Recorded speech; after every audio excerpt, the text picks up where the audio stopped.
Alright, what's up everybody? It's Lids, and today we are trying out the new-ish, or at least new out of beta draft mode, which is a mode in which we will create a deck using randomized cards, rather than a deck from our existing card collection.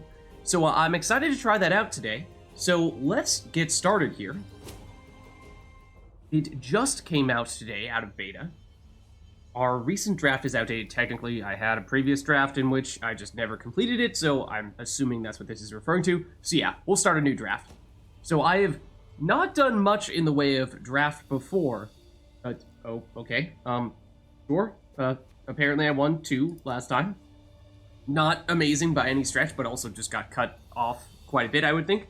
But basically, draft, as I said, is an alternate game mode in which we will draft a deck of cards randomly out of various options, and so it is then going to be a series of matches, and if we win, then we can get better rewards at the end. If we lose, then we have something like 3 strikes, more or less, before we get eliminated, and so, however many matches we win at the end dictates how good our reward is. So, with draft now out of beta, I believe everyone is getting a free pass, if you will, to do a single draft. And then after that, it's going to cost, I think it's a few reward points or a bit of ore before you can get back in for your second and every subsequent match.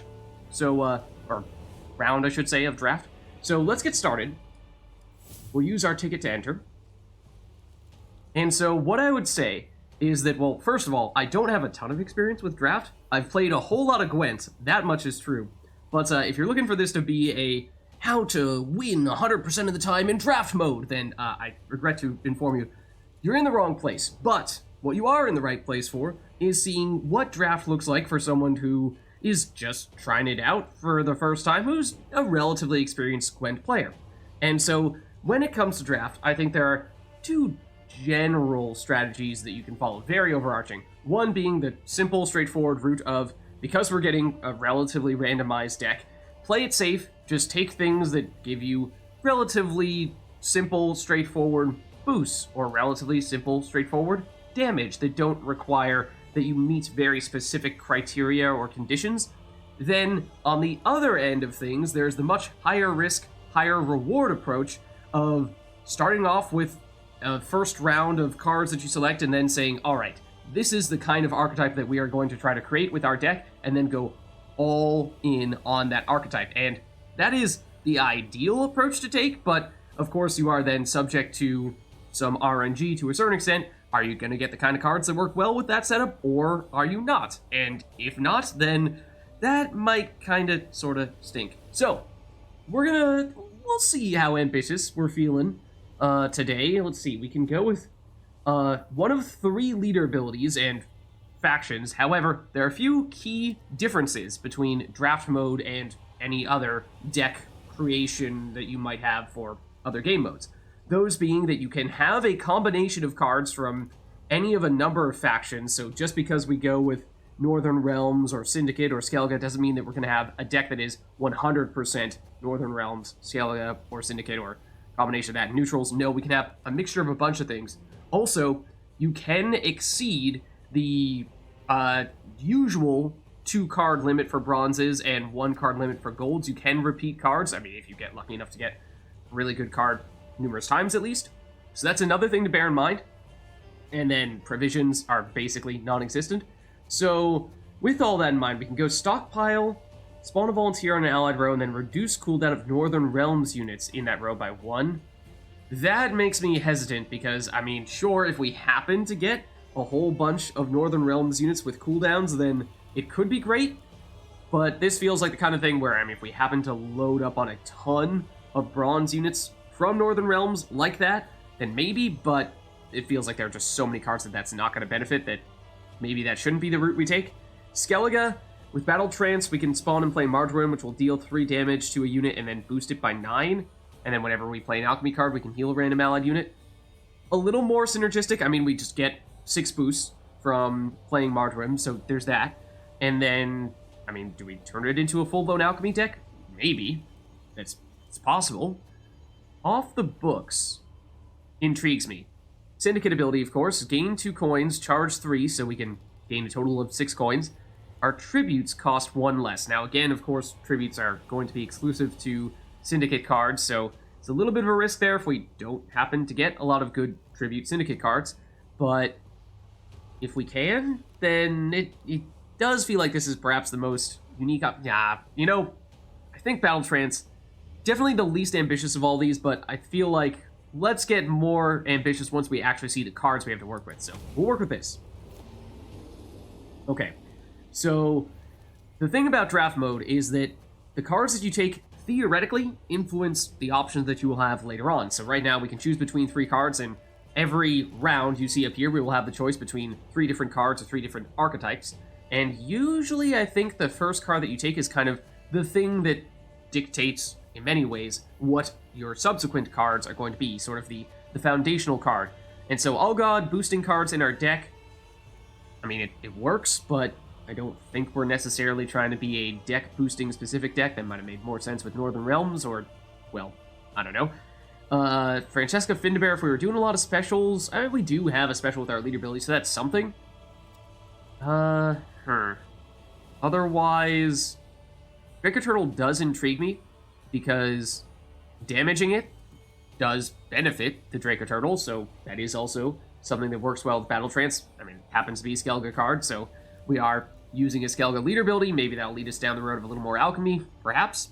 Other thing worth noting is that just because you are selecting a card here, and we will select a whole bunch more cards, does not mean you are unlocking that card in your own personal selection, so like, for collection. So for example, if I didn't have Draco Turtle, and I picked it here, that doesn't necessarily mean that I'm going to get it at the end of our draft run. It just means that we have it in our draft deck, and then the rewards at the end are purely based on how many wins we have. So I do like Draco Turtle, though. I think we take that. So now we have 3 archetypes here. We can go Alchemy. That does intrigue me a lot, because, I mean, we have Battle Trance, so that seems to make a lot of sense. Weather or Druids, I mean, all these can work. Let's see. Ermion, Restore, or at least... I was going to say, yeah, I thought that it was going to be such that we were going to get a mixture of Skellige and non-Skellige cards, and then I looked at all these, I'm like, oh, they're all Skellige cards? No, Ointment is not. It is. Oh, it used to be an Alchemy card, but it got changed to a Tactic a few patches ago. So that might be reason not to take the Alchemy set, even though you would think that, that might be best. Ermion being a tutor for Alchemy cards is nice. Restore, I mean, if we had Melusine plus this Alchemy setup, then that might work well, because Restore is nice with Melusine, but I'm a huge Melusine fan. It's going to take a lot for me not to take this one. I do like Hypersinger with Melusine as well. Hermit, yeah, that's very tempting. The Corrupted Flaminica does need a lot of beasts. Draco Turtle is a beast, for what it's worth, but in boost beasts here, Pro-Clan Preacher is honestly, despite being perhaps the weakest card here, well, not really the weakest card here, but he's so fantastic with getting ETH that if we happen to get that, that'd be awesome. But I think we go with this one, middle one. I am a fan of Skellige Rain. Let's see, we have more Alchemy. Ooh. Again with the Ointments. So despite draft mode technically being out of beta, I'm not sure if they made any actual changes to these selection setups here, because in the various patch notes while this game mode has been in beta, I've heard the back and forth between the developers and people, the players, giving feedback saying, hey, you know, when it comes to this alchemy setup, I think that it would be best if you included this card and got rid of this card because this works best with this type of archetype, and so on and so forth. I absolutely have not been following that aspect closely, so I cannot say definitively, you know, what, if anything, has changed recently that might work particularly well or not work particularly well, but it does catch my attention that we've seen a couple of Ointments here, and it is a tactic. It used to be an alchemy card, but I imagine that it was put in here when it was an alchemy card and just hasn't been swapped out. Although Crow Mother is awesome, that might be reason enough to take this. Flaminica does also work well with Melusine, I should say, and the Half-Roof Singer. That's really tempting. Self-damage with the Terra Crew Plunderer, I mean, does make it easier. I mean, we have Hermit does self-damage as well, so, like, this is very tempting. I think we might go with this. Yeah, let's do Self-Wound. Okay, we can do even more Self-Wound. Not the biggest fan of the Callus. Longship, yeah. No, I don't think this is the way to go. More beast synergies. We didn't really go that route before. I mean, if we were to take some druids, perhaps that might increase our probability of getting something like Getting Neath, in which case that would be awesome still. But we haven't necessarily gone the full-blown druid route thus far. I mean, technically, we do still have several of them, so wouldn't be the end of the world. Now, here are some non-Skellige cards. Disloyal is the name of it. That's a little odd, but Sabrina does work really well, actually. Because if we apply rain to her row, I mean, there's some chance that we don't actually hit her with that rain damage, but still, I mean, eventually it'll probably happen, and then once it does, we damage all other units in that row by 3. That's pretty sweet. So that makes a lot of sense, synergistically. Duchess's Informant is a bit of a dice roll. Of course, we don't know what bronze units our opponents are going to have, and chances they happen to work well with what we are running are probably fairly low. It's not like we're in a Assimilate deck where whatever it is going to boost our Assimilate units.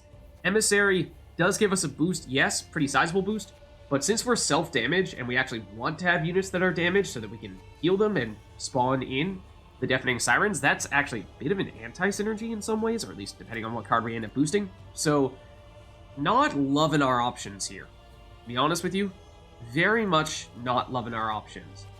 I mean, can we make the Callus work? Damage an ally unit to the right by half of its current... You know, I mean, if we got Saris Fearless, which I'm not even sure if she's in draft mode, because she's, of course, one of the most recently added cards to the game, then that could be really good, because we damage a very high base power Melusine, and then we heal it up with Saris Fearless, and then use the excess damage to take out one of the Deafening Sirens that we spawned in with the Halfroot Singer. That is basically exactly the deck that I just made earlier today for a totally different game mode, but it's good.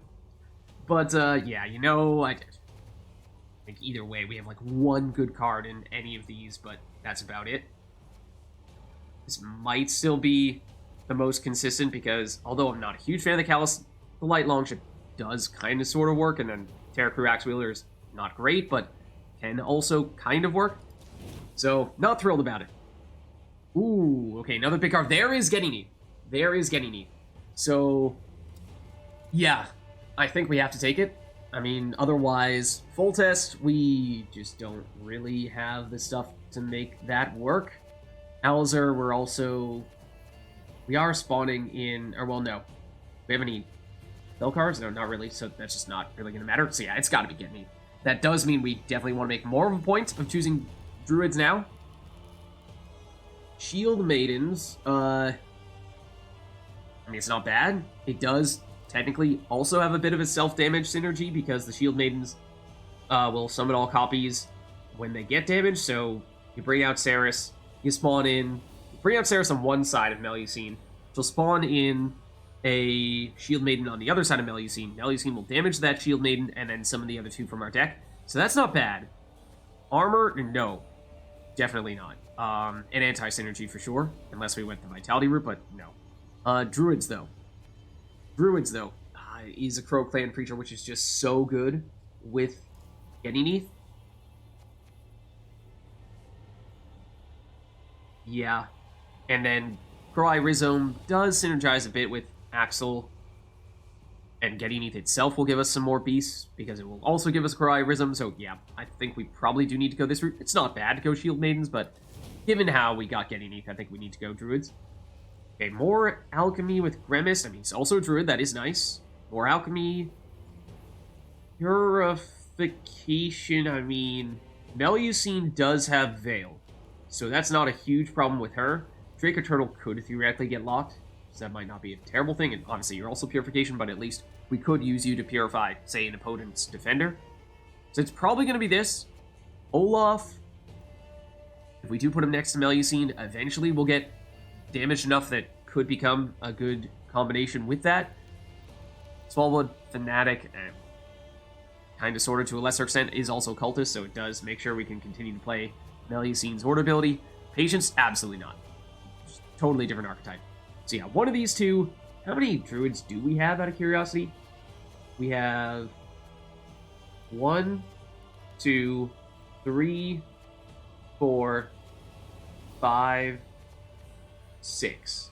That's usually right around the number that I want to have, or at least make sure that I have that at a minimum whenever I'm doing a scenario that is based on playing a certain type of card.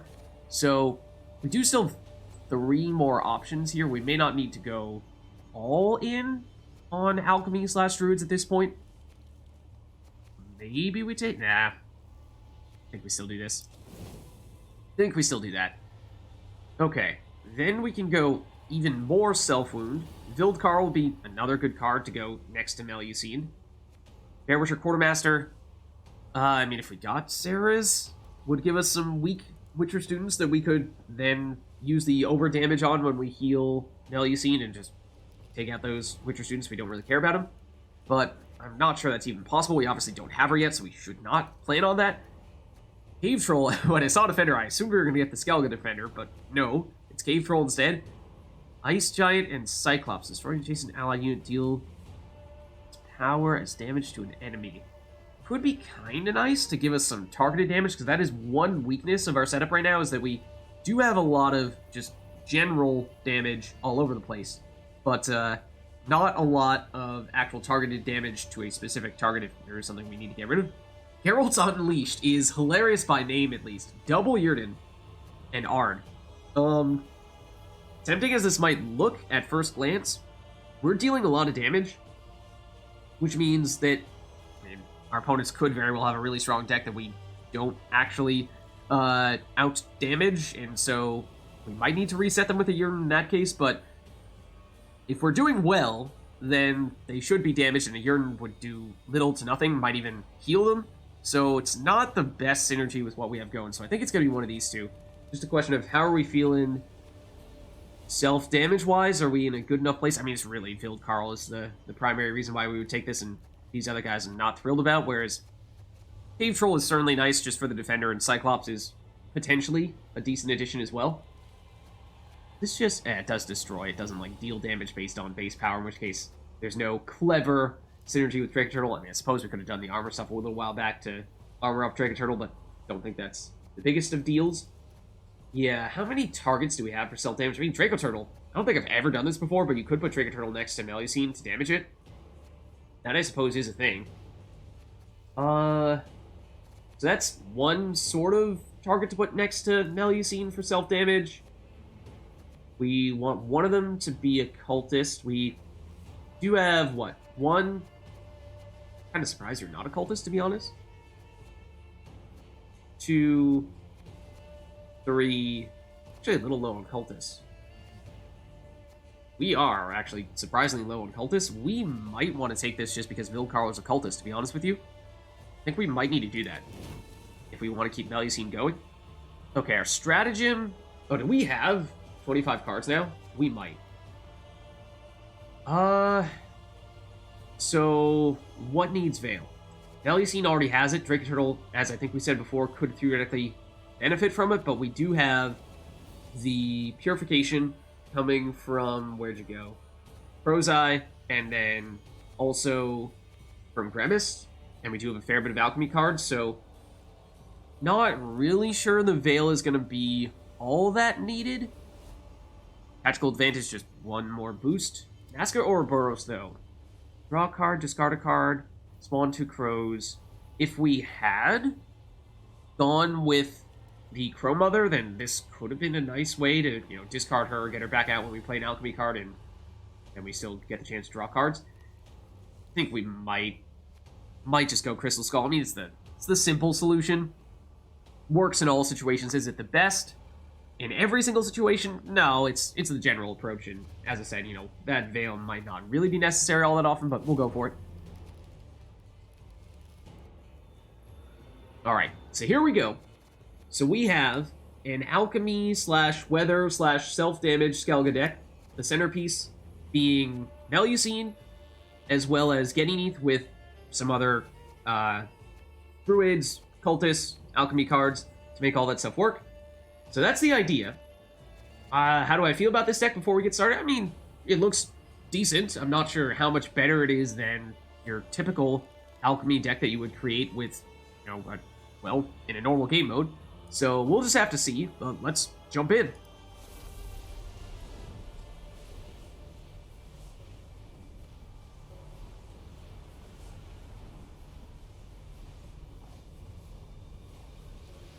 So I assume there are going to be lots of people playing today. Here we go. Alright, what do we have? This is weird. I carried over my leader, I think, my character, from the previous deck I was using, which happened to be Skelga, but they are a Northern Realms character playing a Syndicate deck. Odd as that seems. Let's see, we do have Ganymede, so that's big. That means we want to check for Druids. We have 2 right here, more than 2. So we're fine in that sense. We'd probably like to get Melusine if we can.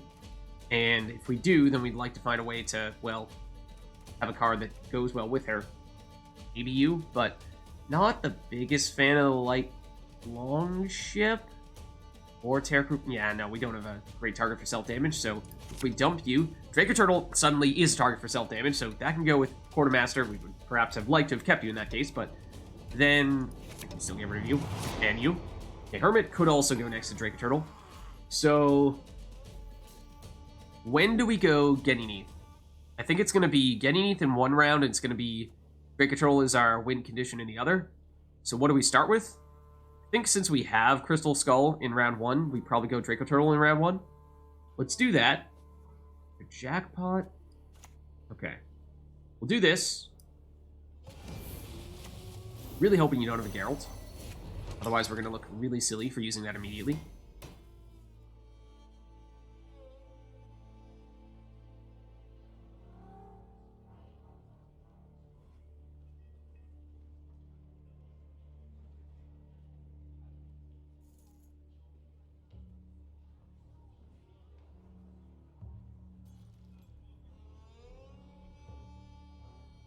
So the plan is going to be to put Hermit next to it to deal damage to it, then we'll probably go Quartermaster to also deal damage to it, because we want to hit this.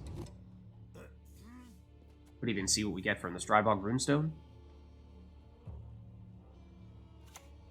Okay, oh, well, we put the Veil on it. You know what? The Veil worked, and damage is fine. Damage is fine, so the Veil already paying off. That's nice. So now we use you, and you will, in the process of healing yourself, also damage Draco Turtle, which, again, is good. Might even consider using Leader ability in round 1 to self-damage Draco Turtle. Well, that works with Ganymede as well.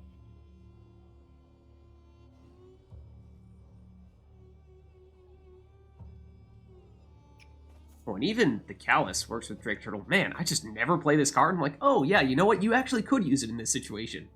Who would have thought?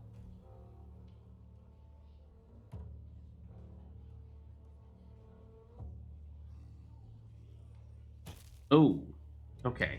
So, this is weird. They're a Syndicate deck. They're a Northern Realms character, but that doesn't mean anything. Their first card was a Dryad Ranger. So it could be a Harmony deck, it could be a Poison/Control deck, but now they have a Trap. So it looks a lot more like a Scoia'tael deck right now. And so what do we think this is? I mean, I have no idea. Could be 5 damage when we play our next card, in which case I was going to play you, but you would die.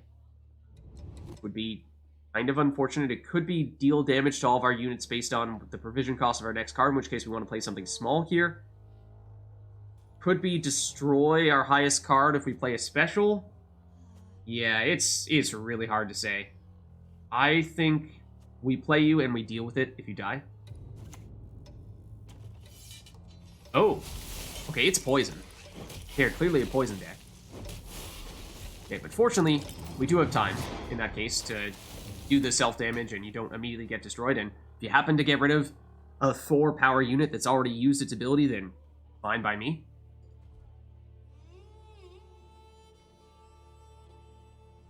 We do even have Purification for what it's worth.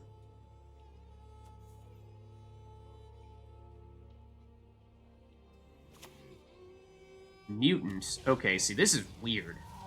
Now it's a Syndicate deck. I mean, again, they're going to have a mixture of things, but it's just, like, what archetype are they doing here? A couple of poison. I mean, that's the biggest hint we have right now. So do we go Purification on the Quartermaster. We could. I mean, it's not the end of the world if we happen to lose him, so not necessarily all in on that. But if we do, then what we could do is go that route, and then I'm wondering if we use the Callus on Drake Turtle at some point. Now, it would be overkill right now for sure, but, you know, give it a little more time to gain armor. Hope they play a big unit that we actually have reason to try to destroy. Let's do this, though. It does at least make some sense right now. Oh, we could... Next, we might just see what Strybog Runestone gives us. We have a pretty sizable lead. We might keep this kind of short in round one.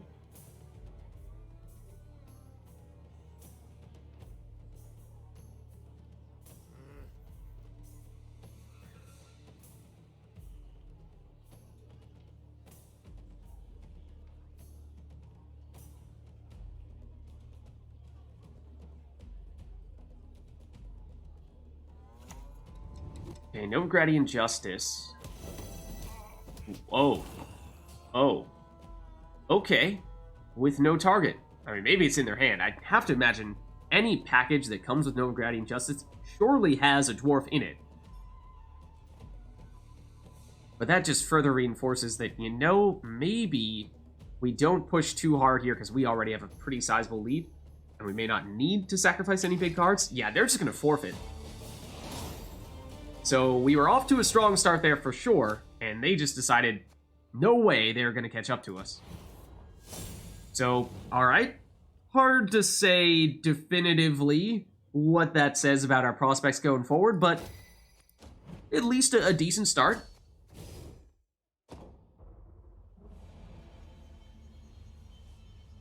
Oh. Okay. I do not remember this being a thing. Do we get to modify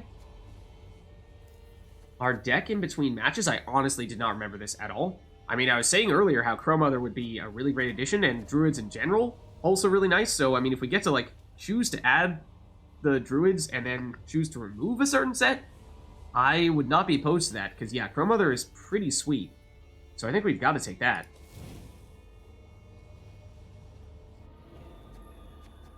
What does that mean for our deck, though? Is our deck just bigger now? Are we just adding cards to our deck and it eventually becomes ginormous? Again, this is only my second time doing draft, but, I mean, I don't think we lost any cards there. So does our deck just always get bigger?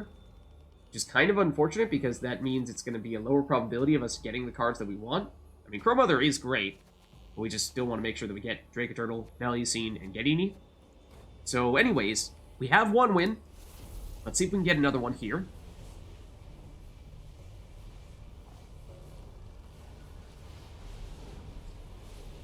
How's it going, chat? How are you guys doing? Have you guys tested out the new draft mode at all?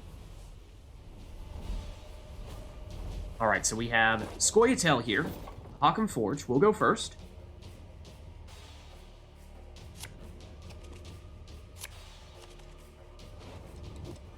Okay, we have Melusine. That means she's probably the card we build around here in round one. What do we have that goes well with her? The Callus, kind of, sort of. Other cards that do well when they get damaged. I mean, the Flaminica can heal that damage, which is kind of nice. But I think we have a few too many Druids right now. I mean, Melusine is a beast, so it does kind of work, but thinking we might dump you. Okay, that kind of sort of works. Okay, that does work as well. That actually will be our key. Okay, that's big. We go first. So, the plan, I think, is going to be Melusine. Then we're going to have Melusine damage herself by using her order abilities. We're going to put the Cultist next to her, either the Callus or possibly the Halfree Singer.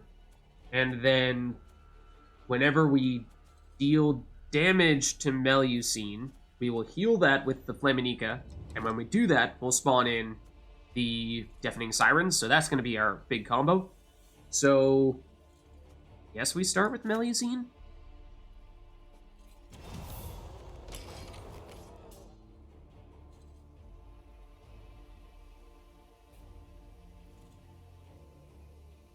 Then, of course, we don't know, but we might get something useful with the Strivog Runestone.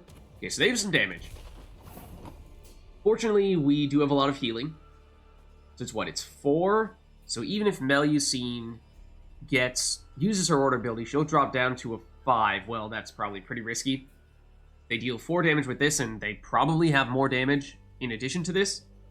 So that means we might want to either wait before we use Melusine, or use her, immediately start healing her with either Singer or Flaminica. Yeah, you know, I think I feel okay about this. Obviously, the rain is, like, not fantastic when they only have one target, but might make them a little less inclined to use their order there. I mean, they're still definitely going to do it, but now we do this. Heals Melusine. It gives Melusine a unit on either side to increase her base power. That's a cultist, so Melusine will get her order ability back. Tell you what, I'm going to put the boost on the Singer, because that could go down, and I very much want that to stay alive. It's another Pyrotechnician. It does hit Melusine. Okay, so now what we can do is we could actually... The Crow Clan Druid does make some sense, because it would boost Melusine and this Deafening Siren, who's also a beast, but I think we kind of need to go with the Aimee Flaminica as soon as possible. So I think we likely do that. Unless we go the Small Blood Fanatic right now. So we actually do want to give this some time to get damage before it starts getting healed so that it does transform. Yeah. We might go that route. We might actually go that route. That means one less turn of creating the Deafening Sirens with you, but we might just accept that. Not going to use Melusine's ability here, just because, again, it's not fantastic when they only have one card in a row, and that card has armor. Okay, unfortunate that we lost that unit, but, I mean, obviously it was the weakest unit, just we had some potential to boost it.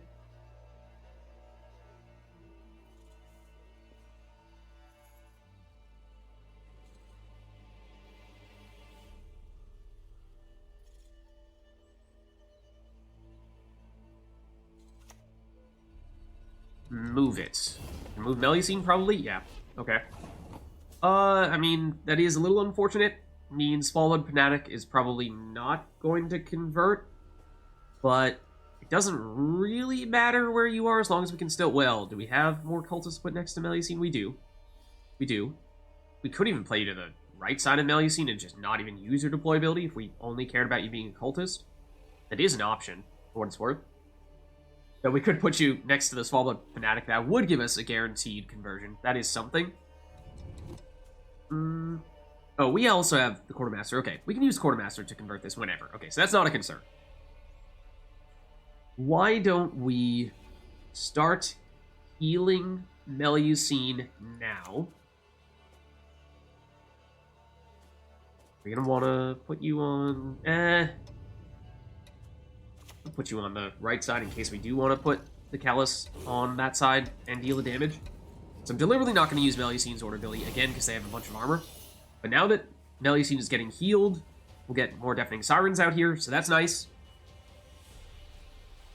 You're also not a cultist, so we would like to get a cultist out there soon.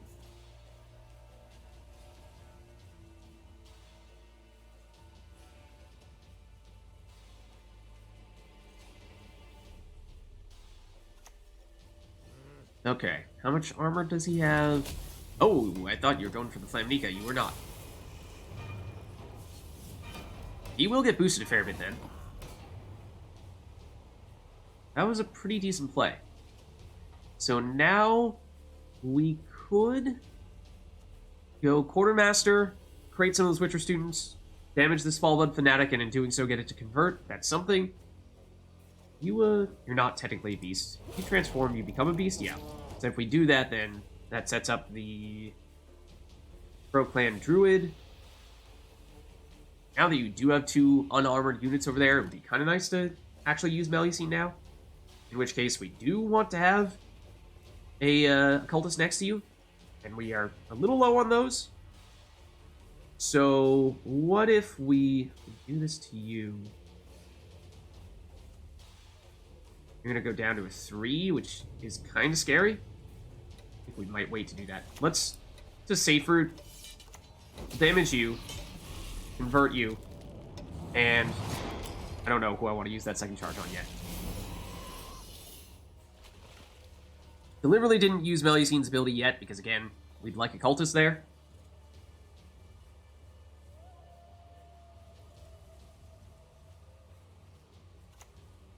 It's a wagon for more armor. Okay, so maybe they are truly an armor synergy team. And... you could maybe make the case... This is just a one-time order. Give 3 armor. That'll boost Yarpin by 3. Is it worth playing the Callus on Melusine? I assume that's rounded down to 4 damage. Use that on the wagon to deny them that boost. That might be as good as it gets, and then he is a cultist, so that is the card we wanted to eventually play next to Melusine, so yeah, you know what? We'll do it. We damage you, we take you out, it's 5 damage technically, so it's a little bit overkill. But now we can, well, we don't have a great target for the self-damage anymore. Other than, well, actually, I shouldn't say that. Because you will heal all these peoples. Once again, I am, despite having a cultist in this row, going to wait just a little bit because Melusine's a little bit low. Okay, and so they'll give us the win, in that case, for round 1, so that's great. So that was Melusine as our centerpiece for that round 1 win.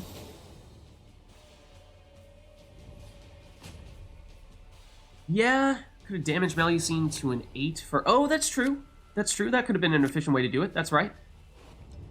So now we're looking for... I mean, we could dry pass in round 2 if we wanted to, but we're looking for another win condition because Melusine was the key in round 1. We don't have any way to get her back. I mean, Crow Mother is good as a throwaway if we're willing to do that, but Build Carl would have been great with Melusine. We're still just looking for... And this could also work with Build Carl. Kind of, sort of. We get rid of the Strybog Runestone just because it's so much of an unknown. What we really like would be... Draco Turtle is nice. Draco Turtle could be our answer. I think we might still be looking to dry pass, though. We'll get the guaranteed last say in round 3. I'd love to just have a little bit more of a firm plan for what we want to do in round 3. We do have a couple cards that like self-damage, so that's a start. That is a start. And we do still have leader ability, so we can get some self-damage that way.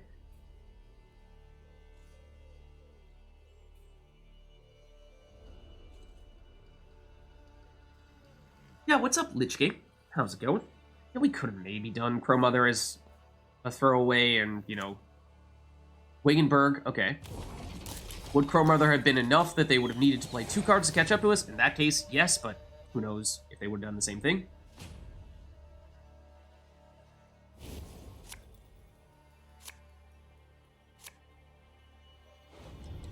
Okay, so now we have a couple of cards that like self-damage. We have a bunch of druids. If we had Getting Neath, if we could draw into that, that'd be amazing. I mean, do we need the Purification? Maybe on Draco Turtle if they lock that. Well, we still have Grimace, so really, no. I mean, it is an alchemy card for Crow Clan Preacher, but I don't think that's reason enough to go with this. Light Longship, more self-damage. We just don't have a ton of ways to do that self-damage. Melusine was one of our best ways to do it. Okay, they are a whole bunch of armor and a whole bunch of dwarves. We can beat dwarves, right? We gotta be able to beat dwarves. Let's see. So, Draco Turtle is the centerpiece. But is it what we play first? I'm not necessarily sure that it is. It does gain armor over time, but as we said, we have a bit of a shortage of damage to get rid of that armor. So I'm not sure it matters all that much to play it right now. Is there anything else that we absolutely would want to play first? You have immunity, so it's not even like we're going to damage you. Oh, well, you know what? Actually, Hermit would be really nice. Yeah, let's go Drake Turtle. I totally just did not even realize that we had Hermit. That is going to be really nice for us, then. Do we use it on Drake Turtle, or do we use it on Build Carl, actually? I mean, we do have this for a little bit more self-damage. And boosting. I mean, if you want to hit Drake Turtle, that's fine by me. We're probably gonna go with you in the range row. I think we have enough beasts. One, you will become a beast eventually. You'll spawn in some crows. You can boost those beasts. Yeah, I think that's gonna be better in the range row. So now, yeah, the question becomes, do we go Hermit next to Drake Turtle to set that up? Which is kind of it doesn't matter exactly how much you get on this, you know, just the more the merrier. Whereas this, there's a very specific amount of damage we're looking to deal. It's what it's damage self by 4, heal self by 2, so that means a total of 2 damage, which is not quite enough by itself. Yeah. I think we might need to go with the Vild Carl first. I think we might actually need to go Hermit, Vild Carl, and then self-damage with,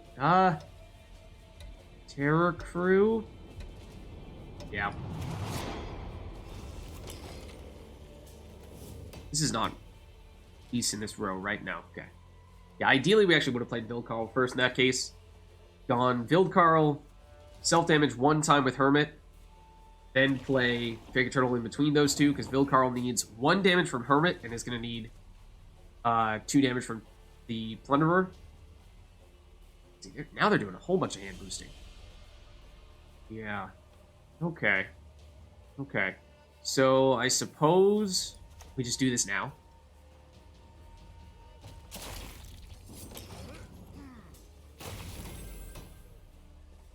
Right? Because he's gonna do that one more time, get you down to a 3. Yeah, so we're gonna need slightly more self-damage from somewhere. It's just unfortunate timing. Okay, how many... Oh! You do have 1 starting armor with Malcolm Forge, so that means you have 1 non-dwarf unit in your hand, but yeah, that confirms they are almost exclusively dwarves. Given all the hand boosting, it might be that they... I'm forgetting the name of the dwarf, but the one that deals damage based on how much armor it has, or is it how much armor it has? No, how much boosting it has. So they could have a lot of damage, which is not a terrible thing if they are trying to hit our biggest units, so that might be fine. They might be going for... I see them eyeing the Vild Carl. I think what they're trying to do is on their next turn, they're going to deal 4 damage to this and try to take it out before the Berserk 2 triggers. So I think we might need to trigger this right now. I think we might need to trigger it right now, and that means Air Crew Plunderer. I think that might be the order of operations we're looking for. So there's the 2 damage. As I said, it's not perfect because it means that Hermit does 1 damage to... Well, I mean, this unit had armor, that's why I put it there, so it's kind of helpful, but we're missing out a little bit on the self-damage for the Drake Turtle. Okay, so you went Zoltan for the boosting. Sure. See, oh, they already did Malcolm Forge. Okay, so we don't need to worry about them having an additional big source of boosting. I mean, we could... We got the light longship down here quickly enough, we could cut off some of their hand boosting if we thought that was a big concern. I don't know how important that really is, but assuming they have some kind of hand boosting synergies, that might be the play now. I think that is now the most time-sensitive thing for us to do. So, sure.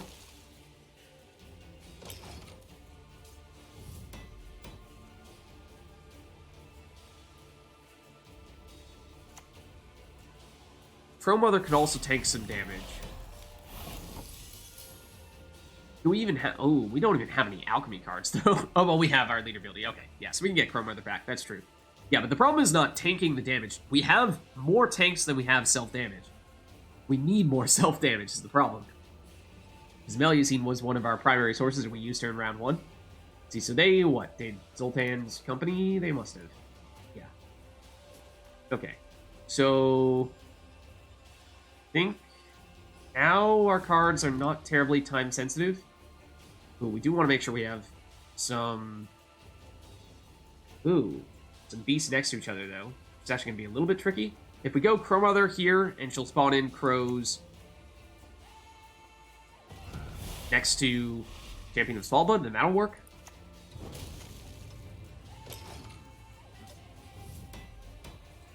But, like, see, we're just loading up on a whole bunch of armor on Drake Turtle. We're not really going to have enough ways to get rid of that. Oh, you want to hit Drake Turtle with that damage, though. That would be great. Okay, how did this get boosted? I don't even remember. But now, sure, hit you, then... So we do now have... Oh, no, not you. For you, boost adjacent beasts.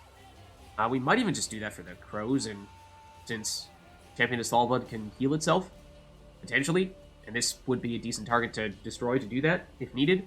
So, yeah, I think we probably go that route, because nothing else is time-sensitive.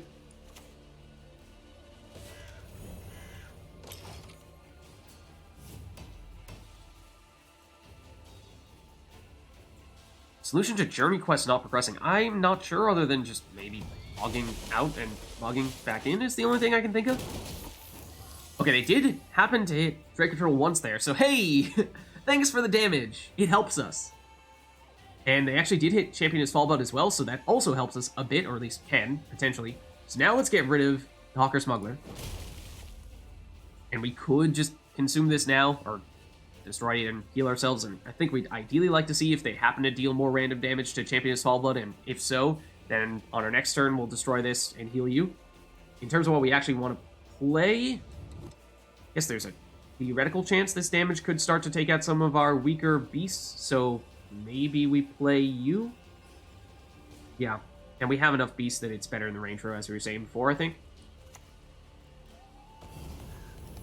Okay. Not bad.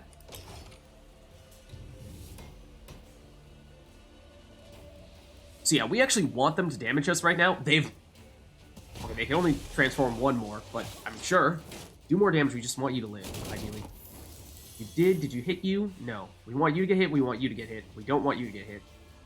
Okay, so now, I mean, doesn't matter too much with these guys. We just want to play you before we use our leader ability, but we'll probably do that on our last turn on the Draco Turtle. So, oh, they actually did past us. I'm a little surprised by that. Oh, Gabor is getting boosted by all their dwarves, that's why. And that was, oh, all their hand boosting as well. So these are big cards they're playing now. That's the other reason why. Okay, so we'll see how that starts to add up here. Not sure. We, of course, still have our leader ability, whereas they do not. Oh, and it's a Glace! Oh, dear. Oh, dear. Oh, okay, I think that's gotta be enough then. That's gotta be enough. I mean, sure, we have a decent last play here, but that was a nice little ace up their sleeve. Alright, so now we go Crow Clan Preacher. And, I mean, we lost our one power unit, so not a huge deal. You know, there's not anything for us to damage and heal here. Either way, it would be a net 0-point play. So, now, I mean, just comes down to leader ability. It's going to be on Draco Turtle. But with that, I mean, it's definitely still not enough. So that hand boosting and that Glaze play started to add up quite a bit there. I thought we were doing well, but now they snuck up on us. Close one, nonetheless. Yeah, and there you see, we overkilled a bit in round 1. If we had Melusine in round 3, that would have been huge. Or getting Neath, of course. Alright, so now, ooh. Wait, what? We already have a Getting Neath? I'll take another one. I still don't fully understand. Okay, so yeah, you can skip, or you can, like, switch out. Like, are you switching out a card? Or are you just quite literally adding a card to your deck for this component? I don't remember, / don't really get it. Because, yeah, we already have Getting Neath. I mean, I'd love to have a second one, for sure. We saw the option to take Full Test previously. We said no thanks, because, well, he just doesn't make a ton of sense with our deck. Siana is amazing if she works, but, like, do we even have deploy abilities that we want to double? I'm not sure we really have a great target to work with her. Like, what? Draco Turtle doesn't have deploy, Melusine doesn't have deploy, Getting Neath doesn't have deploy, obviously. Wait, does that count as deploy? No. Yeah. So, I mean, it's gotta be Getting Neath, right? Okay. Oh, what? Even more options here?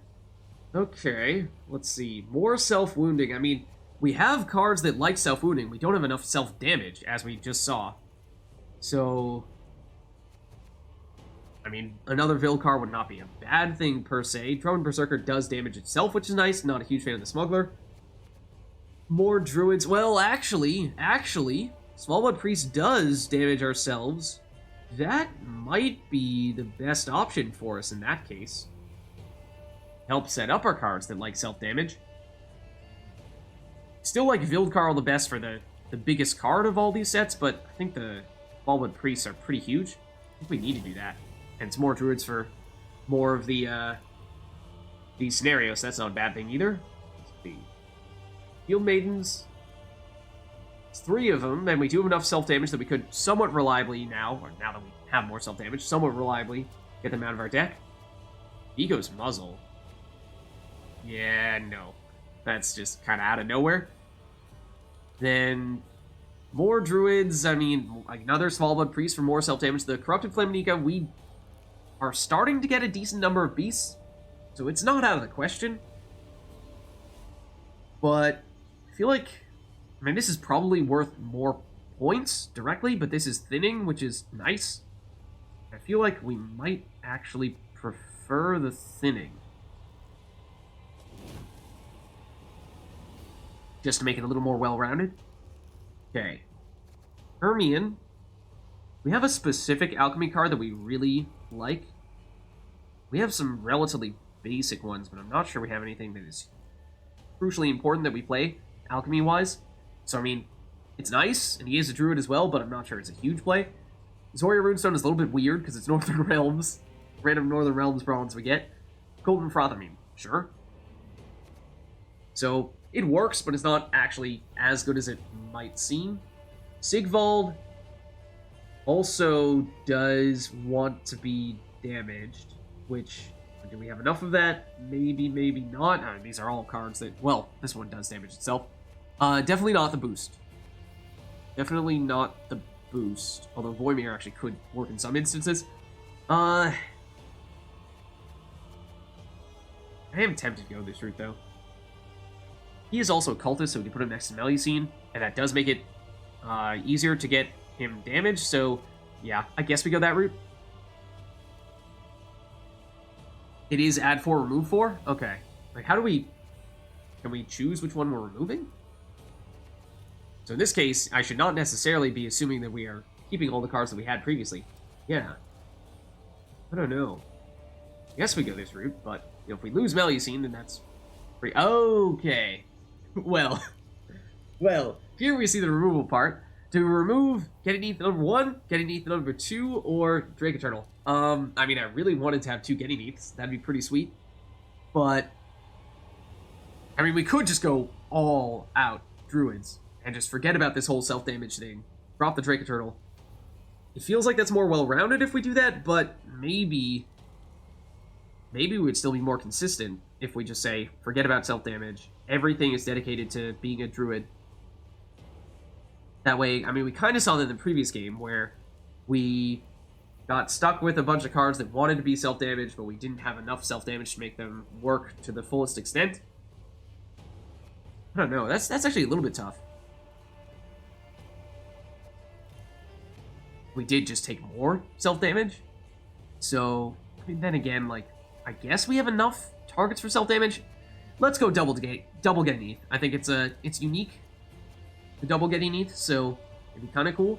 Okay, and more that we remove here. Okay, so now we can, tailor things a little bit more to double Getting Neath in that case. Like, might mean we're suddenly less intrigued to go the Shield Maidens. I know we just picked them up, but now that we know that we are going more all in on Druids, these are a bunch of not Druids. It is still thinning, which is still nice, but yeah, we definitely keep them. You guys. I think we dump you. Yeah, this is not really something that makes a lot of sense. It wasn't a great choice for us before, but now it makes even less sense. Like, Light Longship, not a huge deal. Axe Wielder, definitely not very strong. The Callus, we kinda, sorta were thinking about using next to Melusine, but even then it was just kind of because you were the only cultist that we happened to have. So I think we remove you. Then... Okay... We like the Druids. I would like to keep Crow Clan Preachers for sure. Axel 3 Eyes, I mean, when you consider that we have some Crow Eye Rhizome in our deck already, and we're going to get some from our scenarios, it's probably good to keep. Alchemy, yeah, we probably would like to keep that too, even if Crozai is not really the best alchemy card out there. We did just pick up Self-Wound, but as we were just saying, we have now modified and become more of a pure Druids deck, so maybe we get rid of this. Okay. Remove Weather. I mean, I love Melusine. I do love Melusine. And thanks for the follow, Lich King. Hope you're enjoying the stream. So this one really tests me, because Melusine is one of my favorite cards, and there are so many things that work well with her. But we aren't quite as much of a Melusine deck as we once were.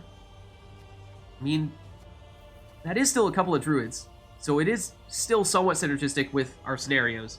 But Melusine herself, yeah, you know what? It pains me to say it. It really pains me to say it. But Melusine may no longer be as important to us. We might actually want to get rid of this because, I mean, the rain is damage, yes, but it's not amazing without other rain synergies, and we just don't have any other rain synergies. And then the self-damage from Melusine, after we're getting rid of all our self-damage, is also not as significant anymore, so I think we dump it. That pains me. Okay, so now we are more pure Druids with double getting it. So let's see how we do now. Almost had that last one. They snuck up on us with some hand boosting.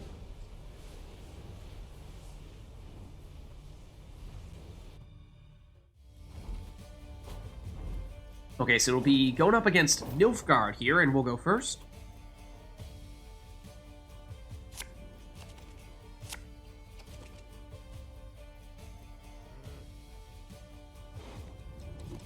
Okay, so we are now, after having made some adjustments, more reliant on getting Gedinith to carry our Druids here. So these Alchemy cards, these Druids are a little questionable without that. We do have some self-damage to go with Vildkarl, and this is one of our few remaining self-damage cards. So that's nice, and that also works with the Shield Maiden. That gave us a lot of thinning, so I do like that in round 1 in particular. I think we get rid of Crozai. Okay, there is Gedinith. Okay, so we are now suddenly in much better shape. And I think we might just get rid of you. We don't want 2 Shield Maidens, though. Okay, Klemnika is also something that works best with self-damage before. We do still have some, as we're seeing here. But, okay, so what do we start with? Do we try to get clever and save Gedinith?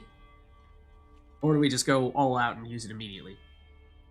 Because we certainly now have the Druids to make that happen, if we'd like to. Otherwise, it's probably Vildkarl plus Swallowed Priest going first.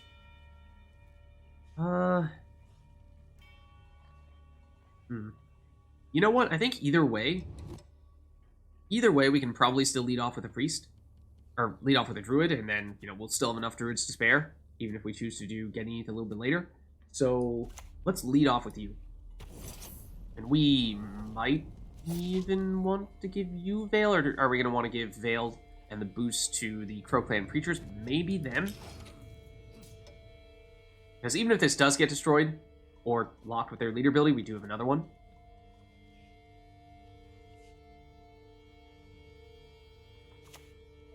Oh. That's what, the Flaminika? Who unfortunately cannot heal herself. That is the one card she can't heal. So that does kind of stink. Of course, our leader ability will heal our cards whenever we play alchemy cards, and we do have some of those, so might be able to make up for that a little bit. But now do we go Vildkarl, or do we go... I think we might actually want to go Shield Maiden first, because we just want 1 damage on them. Then we want several rounds of damage on Vildkarl, so I think we go with you, and then on our next turn, we'll play you in between these two.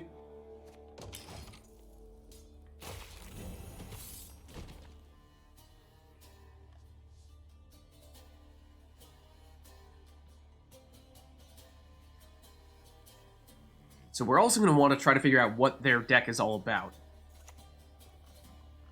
Thirsty Dave. Okay. So, probably Lock and or Poison. So now we could consider Gedinith or dropping the Vildkarl. Let's go Vild Carl first, just in case. We're going to maximize the amount of time that this has to get damaged by the Smallwood Priest so that it does have time to convert. Then next turn, we'll want to decide if we're going Getting Neath or not. I mean, at the moment, we might not need it. At the moment, we're looking pretty decent. Okay, they are going to lock that. Not the end of the world, because as I said, we do have another one. But I do suspect they have a whole lot of lock where that came from. Do we have any of our purification alchemy stuffs going on? Maybe with Strarbog Runestone, depending on what we get out of this, but fairly unlikely. So we could either go Smallwood Priest here or Getting Neath again. I mean, if we happen to draw into our second Getting Neath, then that would be amazing, in which case we can definitely play this now. But, yeah, I think we might go for it. Yeah, we could go Flaminica and put the Veil on it, that is true. Not super concerned about this damage at the moment. Think we take this risk. I was originally thinking we would put the Veil on this Crow Clan creature because it is a powerful engine, but we'll keep it for now, because we're going to want to play this Smallwood Priest on our next turn next to this Vild Carl to actually get this to convert eventually, and at that point, we do need this Vild Carl to stay unlocked. That's not good. That's not good. Okay. So, that changes some things. Okay, what can we do about Kahir? No. Spawning the Crow, not bad, but you are a Druid, so you are going to trigger... What is it? The first one is Crow Rhythm, so more crows. But that is going to boost you at least a little bit. Healing, again, you're a Druid, so you're going to create an Alchemy card that boosts you. You're also going to... You are an Alchemy card, so you're going to boost you. Yikes. That was a well-timed Kahir, and we just don't really have an answer. I think we might go for this. Well, it's the most boosting-centric, but it does involve conversion, which is not boosting. So in one sense, it's not good. In the other sense, it is good. Also, I didn't want to heal this one. I mean, it's random which one gets healed. I would have very much preferred if this got healed, because now it's going to take more time for this to convert. But yeah, I want this to convert into a 12-point champion as Fallblood, because that does not count as a boost. So Kahir will not absorb that value. But, sure, we're going to want to keep this round pretty short from here on out. We just want this to actually take... We need 2 more turns. Well, we need to play 1 more turn, and then on our next one we can pass. Yeah, the pass I think is coming pretty soon. Oh, and I was going to put the Veil on that so that we could not get locked, but then, well, with Kahir, I was like, maybe we don't want to do that. Still would have netted out as, a net 0-point play, and we still would have had the Veil, so yeah, it was worth doing. But, yeah, this is looking increasingly like time to pass here. And do we have anything that's continuing to generate value here? I don't think so. That stinks. We did commit Getting Neath. We were to proc this. We get, Marjoram? No, we can't do Marjoram when they have Kahir. That would backfire big time. We've got to pass. So yeah, very well-timed Kahir. And we just very much do not have stuff to answer Kahir, or work around Kahir in the least.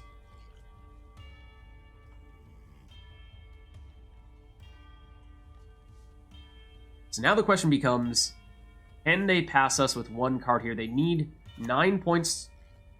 Oh, this is going to be 8. Oh no, they have 2 Hunting Packs still in their deck. Oh, curse you. Different rules for draft mode.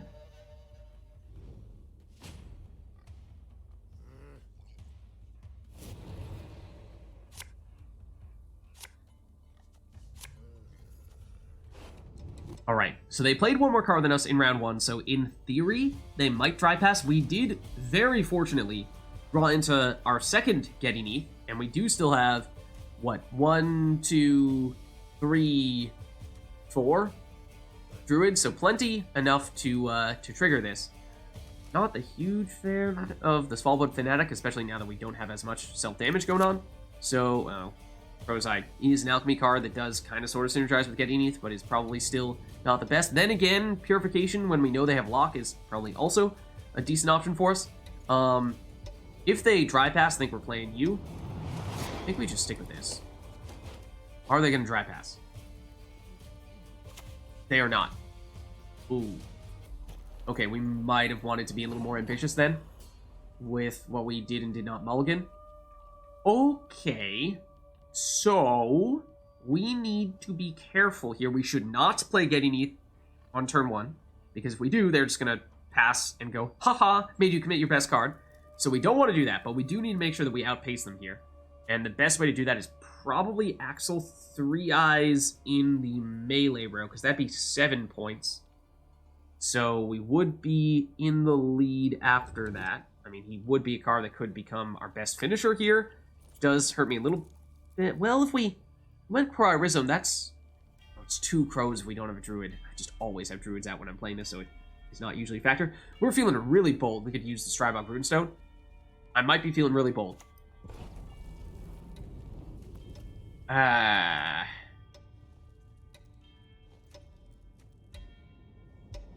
think it's going to be you. But no matter what it is, it's not going to be enough by itself.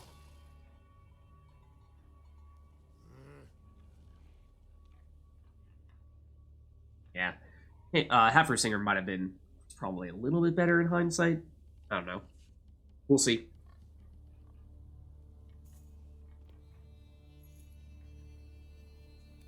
Yeah, because Heifer Singer is also a druid, right? So in addition to being a cultist, so that would have set up the Cryorism. You're going to make that a spy. And that will boost Seditious Aristocrats. So yeah, we just... not play that last turn very well. So now we really need to make sure we get at least 5 points. I mean, I suppose we can heal an allied unit. And that allied unit could be the one that we damage with the Quartermaster, so it's not the worst thing. But we are starting to look like we're gonna need to commit some bigger cards, which I'm not thrilled about. We could Purify the Quartermaster, although that's not exactly a huge play by any stretch of the imagination. So, I think it needs to be Axel 3 Eyes. Is it? It all depends. Like, are we absolutely dead set on trying to keep pace with them? But we also have healing with Flaminica. What if we get a little cheeky here? We play the Flaminica, and then next turn we heal it with the Herbalist. Also probably a bad move. Very, very bold.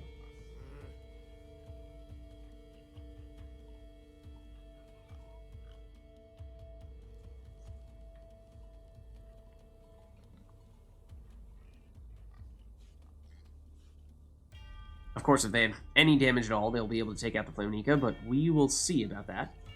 If not, then it means we at least have a druid out there.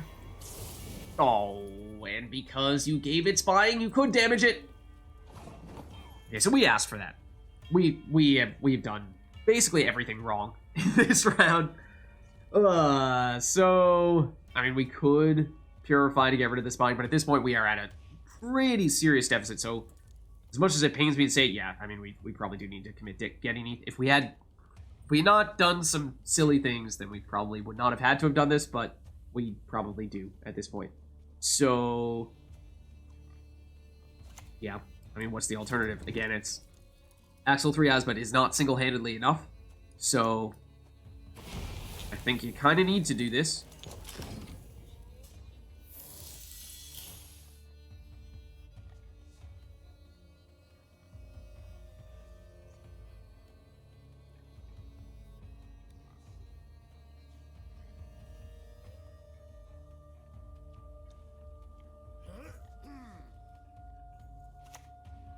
Okay, Mage Torture again for more spying and gives them the ability to deal more damage there. We do have some healing with the Herbalist.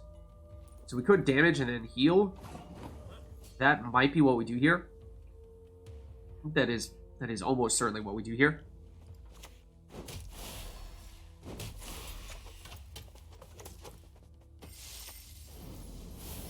Okay, then we get crows out here. That's good, because that is enough for us to catch up to them. And now, Axel 3 Eyes in the range row becomes more convincing, and this would actually be our preferred next play, and then use you. The range row is going to get pretty big for whatever that's worth. Hope they don't have a Yurden.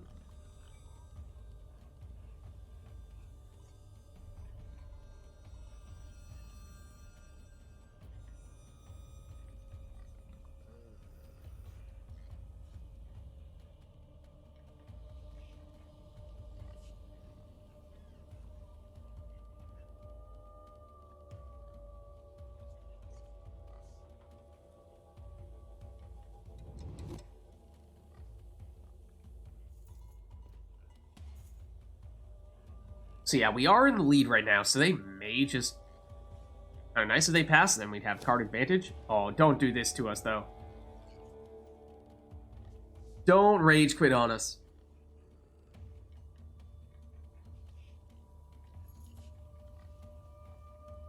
You think they rage quit on us?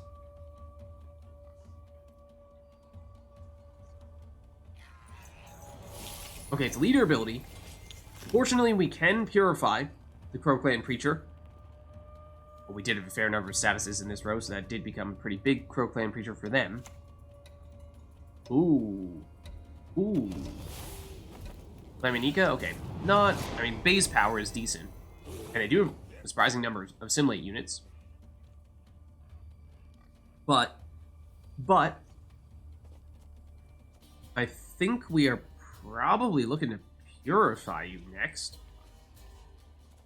And then we'll spawn in some more crows, boost some crows, get boosted by our number of crows. I think that's probably the order of operations, so let's do this first. It is not enough for us to catch them yet, so this is a little bit iffy here. Sort of a short-term fix, hoping that they continue to play. Now we want this round to go long. They probably should pass. Well, I mean, unless they think they have enough points to just finish us off here, which, I don't know, they might.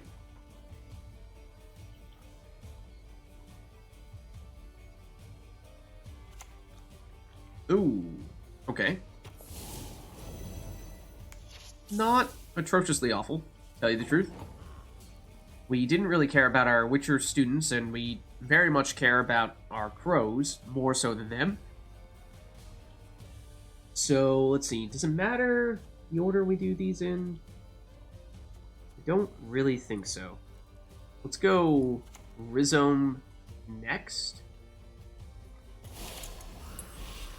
Because that gives us an easier point slam on our next turn with Axel 3 Eyes, if needed. I think that's going to be bigger than the Crow Clan Druid. So they only have one more card. We have two solid-ish finishers.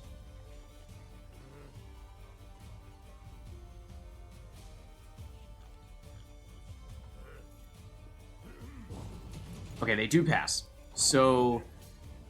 that puts us in a bit of a tough spot. Probably would have preferred if they had played that last card, then we could have justified playing both our cards here, but we now really want to have just one card be enough, in which case it probably needs to be Axel 3 Eyes in the range row. How much is this going to give us, though? This is going to be, what, boost self by 1 for each piece. 1, 2, 3, 4, 5, 6. They're going to be an 11. Gets us up to, what, 40? Oh, wait, but then 40 plus the Martyrdom, and yeah, that should be enough. Okay, so that should be sufficient in that case. Does need to be range row, right? Make sure we get that right. Okay. Do this, then do this, and just make sure it's on somebody who can actually take the hit. There we go. All right. So we did fight back to win on even cards there round 2. It was really messy, really sloppy. I did some very silly things, but we are at least on even cards going into round 3, but they will have last say. So we'll see if we can still handle that.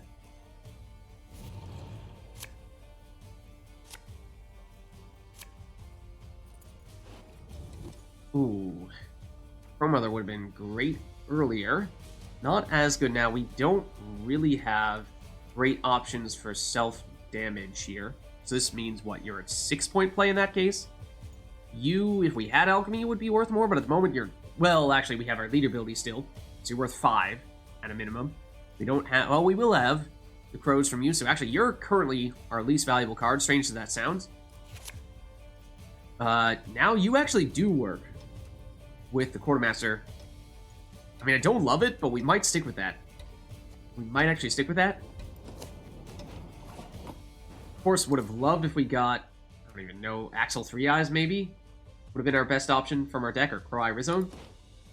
But barring that, I think we probably go Svalbard Fanatic first in case they have damage. They aren't going to want to use it on it. Well, I mean, they might be able to outright remove them, but I think we do that. Then we go Quartermaster next turn to damage him, get him to convert. Then we go Crow Mother, and then we boost the crows with Crow Clan Druid and finish with leader ability. I think that's the play. So, go you first. It's not the best round 3, so I am kind of worried here. They have already used their leader ability, whereas we have not, so that's really the biggest advantage we have here. Emir is strong, however, may have mostly just been set up for Terra Nova, who they already played. I'm hoping that's the case. So now, we want to split rows a little bit. We'll keep you guys in the range row, the Svalbard Fanatic and the Quartermaster and the Witcher students, and then we'll put the Druids in the melee row. Because reasons. So there we go. You convert. That's cool. So, not the most ambitious of combos, but it was a combo, so okay. Oh. Masquerade Ball. Is that so now? You have 2 cards left. What are the chances that both of those cards are aristocrats? Is my question. And that usually means we don't want to have tall units, because that's going to be the card you want to remove with your poison. At the moment, 6 is a little unfortunate if we lose that Bear Abomination, but, you know, we'll deal with it. And technically, there's a few more statuses for you, but... Okay, let's see. Really, the best target would be whatever we end up boosting with Battle Trance, but of course, they're not going to have enough time to do 2 rounds of Masquerade Ball with just 1 card.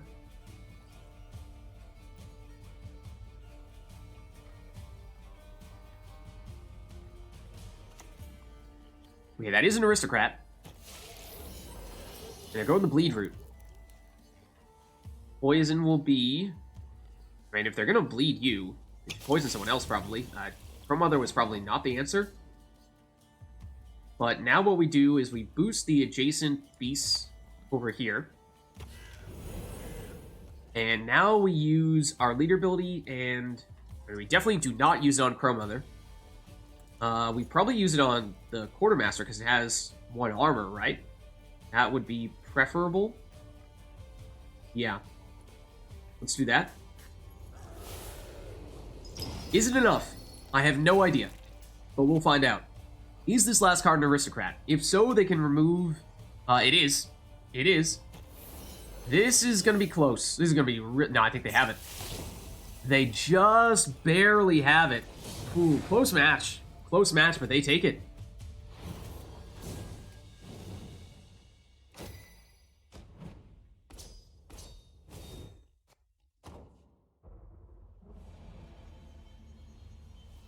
Alright, so now we have the option of switching some things around again. And, strangely enough, Axel 3 Eyes was turning into one of our biggest cards. Crow Mother would have been nice if we got her in a slightly more opportune moment. So, I mean, that's usually bigger than something like Axel. So... And although this is labeled as Self-Wound, Restore is an alchemy card, which is kind of nice. Martyrdom is an alchemy card, which is kind of nice. Don't care that much about the Handmade Protector, but if it's 1 bad card out of this 3, then we might still take that. Think we might still want to go Crow Mother, though.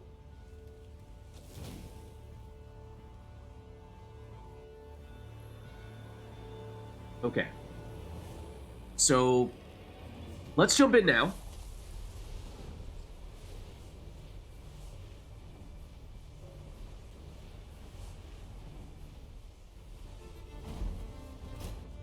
Alright, so going up against monsters here. And they'll go first.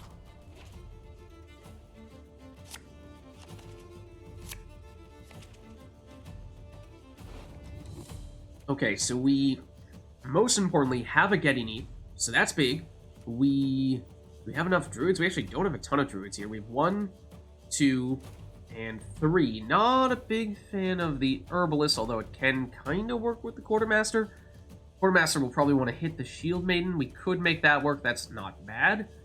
I mean, I'd kind of like to get a better druid. Okay, like that. That is the ideal druid.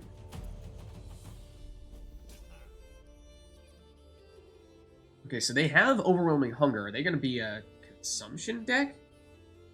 So they took the armor option / hand boosting option.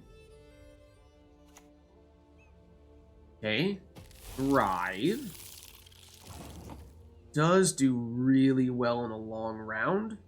I'm kind of thinking we might want to go short round 1, in which we get Thinning from Shield Maiden, get carryover from Crow Mother, and Bite, kind of, sort of, leave it at that. In which case we'd go probably Shield Maiden first, then Quartermaster, hit the Shield Maidens, and then finish with Crow Mother, and then we can see if we, if we want to commit Getty Neath, then we do have the druids to make that happen, but I'm not sure we want to go that route yet. So let's start with you.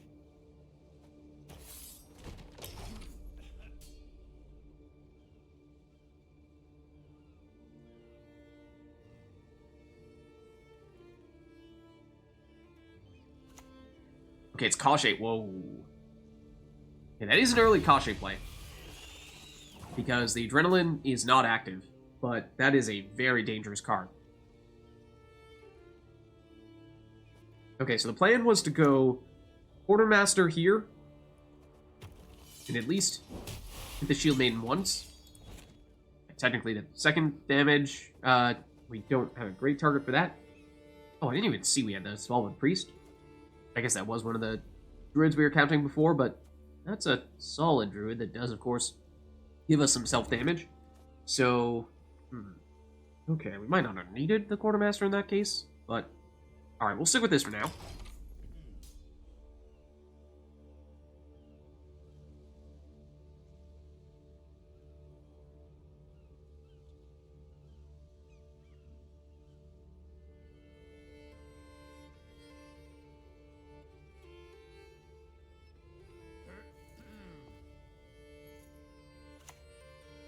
Ruin. Wow. They have great consumption, or cards to be consumed, and Thrive. This starts off small, but the more you can consume it, the more significant it becomes. So this really screams that they want a long round 1. So that's why I'm thinking we might deliberately just go Crow Mother here and leave it at that. Let's start by doing that. And then, we can decide later if we want to commit to any more. So, like, technically this is a net 1-point play, so I guess we'll hit Crow Mother. So what we would love is if they did not catch us here with this next play. Although that is kind of unlikely. And then we pass, keep this round short.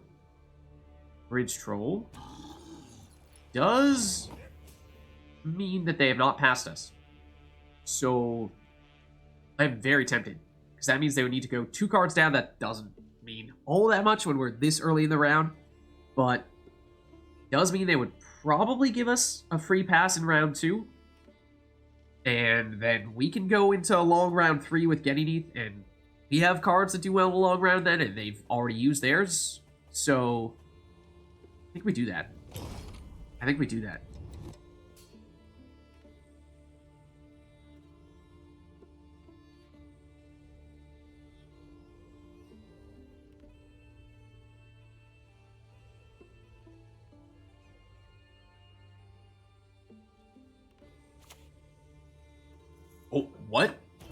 Vi? Okay, well that's good to know that they have that. They use a leader ability charge for it though, so they committed pretty hard in round 1. They get a little bit of carryover from that, of course, though.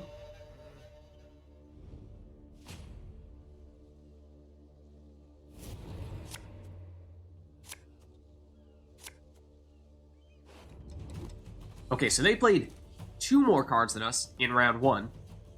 That means I'm doubtful that they will try to push in round 2. They might play 1 throwaway card, but it would be tough for them to take round 2. I mean, I would say Heyme Herbalist or Smallblood Fanatic could be good throwaways. If they were to try pass, we'd just play 1 throwaway card, but I'm not sure we can take that much of a risk. So we do still have a decent combo between you two. I suppose that's fine. And then still would like to dump you, though. Okay, that's better. So do they play here?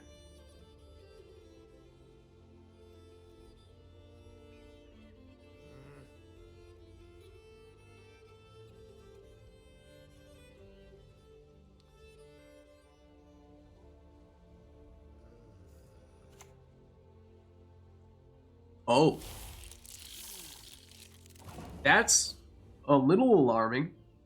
I mean, at first I was going to say, okay, well, you know, if they play something here, they're probably just going to play a bad card that they don't care about as a throwaway, and that way they'll have all their best stuff saved for round 3.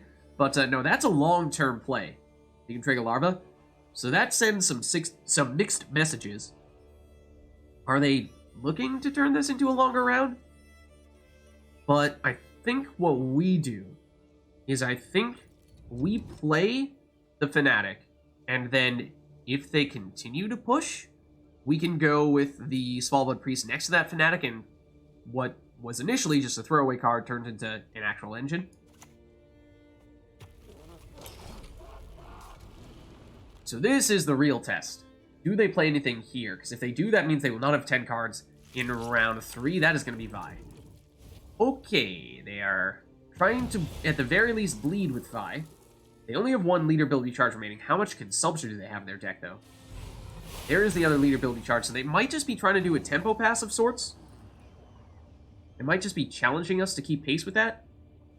In which case, the Smallblood Priest play is not the quickest of options, but we are still 3 cards ahead of them, so we don't need to rush that much, but it is something we should consider. I mean, getting a Druid down does, though, mean that Fry Rizzo becomes much stronger. Of course, we're going to want to make sure we at least have 2 Druids remaining if we want to go the Getty ETH route, and we will. So, yeah, I think we still do it. As I said, it is a little bit slow, so there's a chance they just pass here and say, alright, we dare you to catch up, and that's exactly what they do. So, at the end of this turn, you'll get converted into a Smallblood, or rather a Bear Abomination. So that will be net 3 points gained. You'll go up by 2. That's another, well, 2 points gained. So that's 5 from these guys, getting us up to 13. So, I mean, we will get one damage on this guy just from our subsequent turn, Smallblood Priest hitting him, so that does mean that Heyme Flamnika could be worth a little bit. Alternatively, well, wait, what did we say? 13, and this would be an additional, what, 6? Getting us to 19, but we'll get 1, like this, I think this is 1, just barely enough, by 1 point. I'm a little scared of this. But it will also heal. Oh, except no, we can't do that. Wait, and we can't do that either, because we don't want to heal you. This. There. Almost made several mistakes there. We couldn't do this because this would have healed the Bear Abomination, or rather the Smallblood Cultist, or whatever its name was, before it converted, so it just wouldn't convert. And this, where were you? This would have healed it with our leader ability, so we also would not have gotten you to convert into a Bear Abomination, so we had to go this route. Okay, so glad we did that. Glad we did that, because I almost messed that up. But it does mean we have 1 card advantage going into round 3.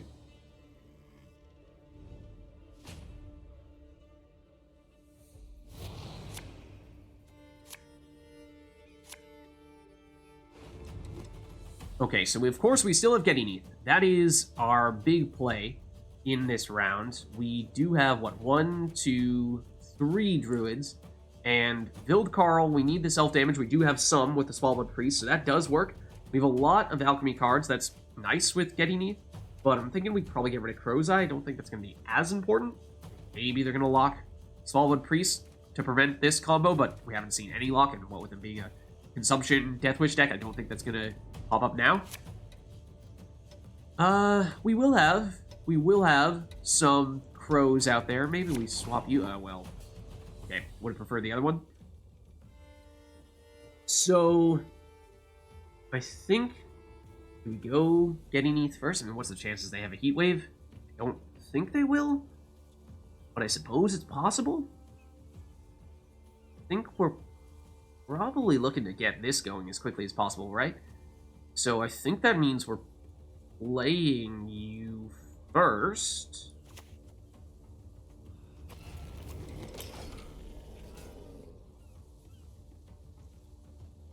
And actually, this will be a decent card to destroy if the Champion of Smallblood needs to get healed. Okay, this is going to be Vi. They actually do have a decent... Oh, no, it's not Vi. Ooh. Interesting. Interesting. Okay, so we could go Getting ETH now, but I think we would prefer to go Smallblood Priest first. That just gives us one more turn of this, and we have enough druids that we don't need the Smallblood Priest to contribute toward that. So let's go here.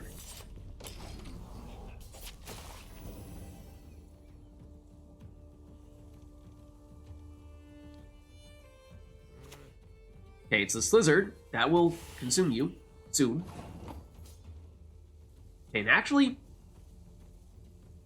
one thing we want to be careful about is that if we do play Getting ETH, then we're going to start getting alchemy cards whenever we play a druid, and that means we're going to get healing on a unit, and that means it's going to be hard to damage this Vildkarl enough to trigger the Berserk.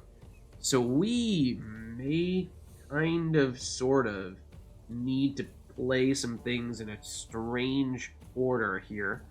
Can't do Flaminica in this row. Again, that will prevent this guy from getting to Berserk 3. I think if we use Battle Trance, it does not trigger your Berserk 3, right? I think you get boosted too quickly.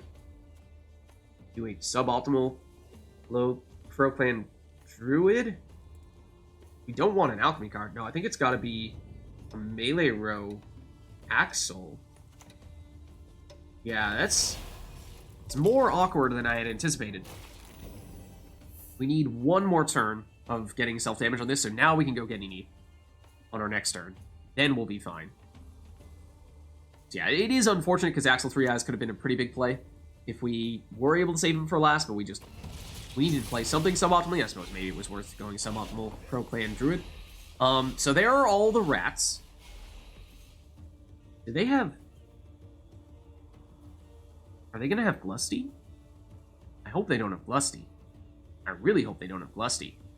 That would be pretty huge if they had Glusty. Let's hope they don't have Glusty. But anyways, now let's go Getting ETH. And shouldn't matter too much which row we put it in.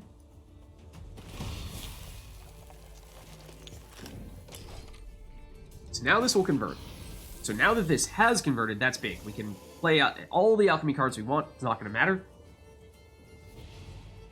Okay, no, you're just going to keep on consuming those rats. So that definitely means you don't have Glusty, because you would not have done that if you did have him. I don't like how you're staring at Getting ETH. Please do not heat wave it.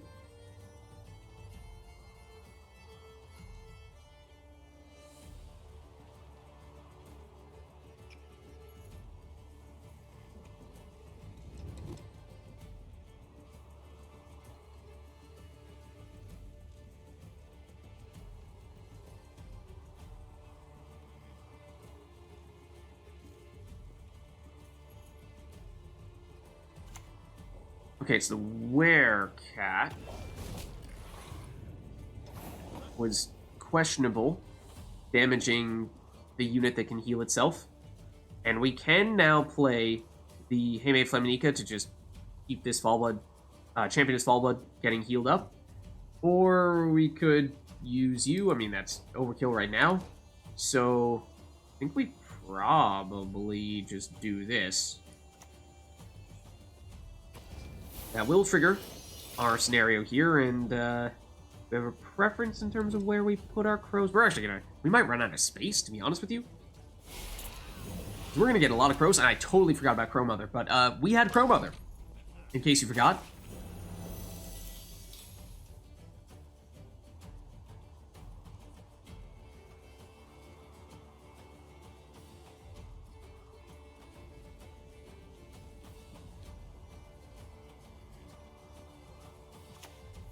Okay, another werecat. This time in that row. I mean, now you make it look like we should have played Flaminica in that row. Oh, now we... Alright. Fair play.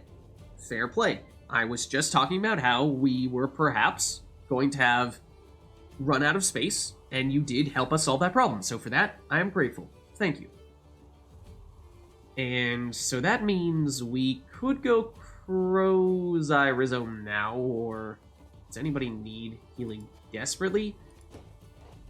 You're damaged by 2, so this is not the worst option, but we are going to heal cards whenever we use an alchemy card, so I think we might just go this route now. Oh, also you're going to get boosted whenever we use an alchemy card, so yeah, let's go back to doing this.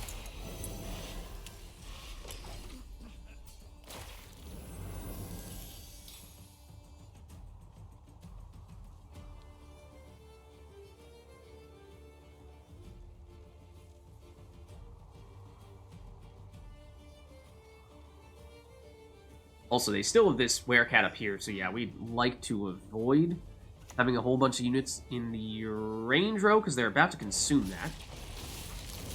So yeah, bullet dodged in that way. And we can heal everything other than the Flaminica with the Flaminica, and then she's probably going to eventually get healed by the alchemy card, so that's good. So, let's see. Is there anyone who desperately needs this? I feel like we might just wait to see at the end if we still have anyone who needs healing, because we're going to get so much from all of our alchemy. So now let's go the Bro Clan Druid. And now for Mardrum. I mean, we could do it on the Flaminica. We're concerned about her going down, and not a huge fan of having all these big units right next to each other. We should not hit Crow Mother. She will not survive. Maybe you. Oh no, you're not gonna survive. Silly lids. A crow. Sure. No. Yeah, sure, a crow. Why not?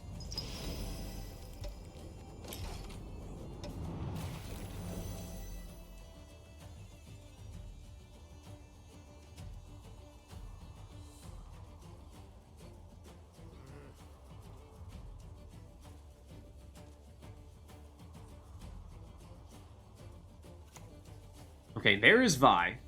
They may be out of ways to consume Vi. They have a little bit of Thrive remaining here, but we did deliberately try to bleed out some of that in round 1.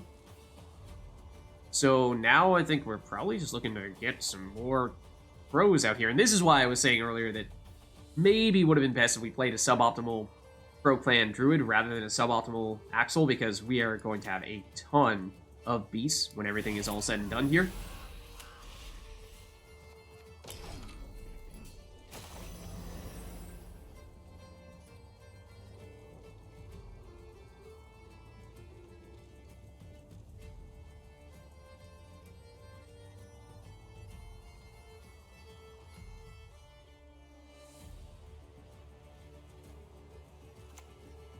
Oh, Kairin.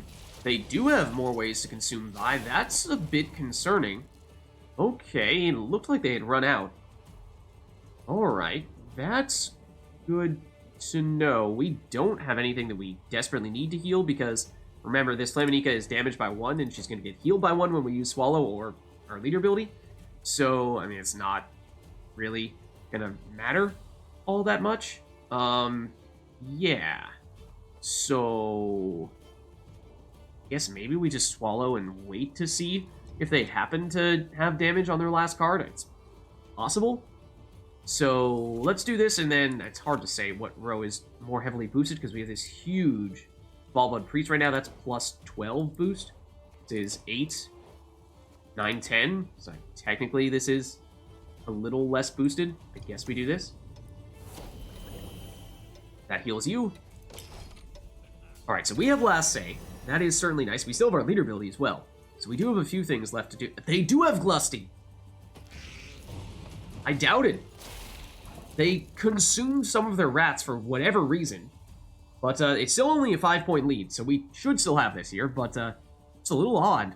We theorized they might have had Glusty, and then they did some things that made it seem like they didn't, but then they did. So, surprise. Alright, so no worries. We still have leader ability here. Just make sure we don't do something absolutely stupid and hit someone who cannot survive this hit, but you can. So there we go. We'll take the win.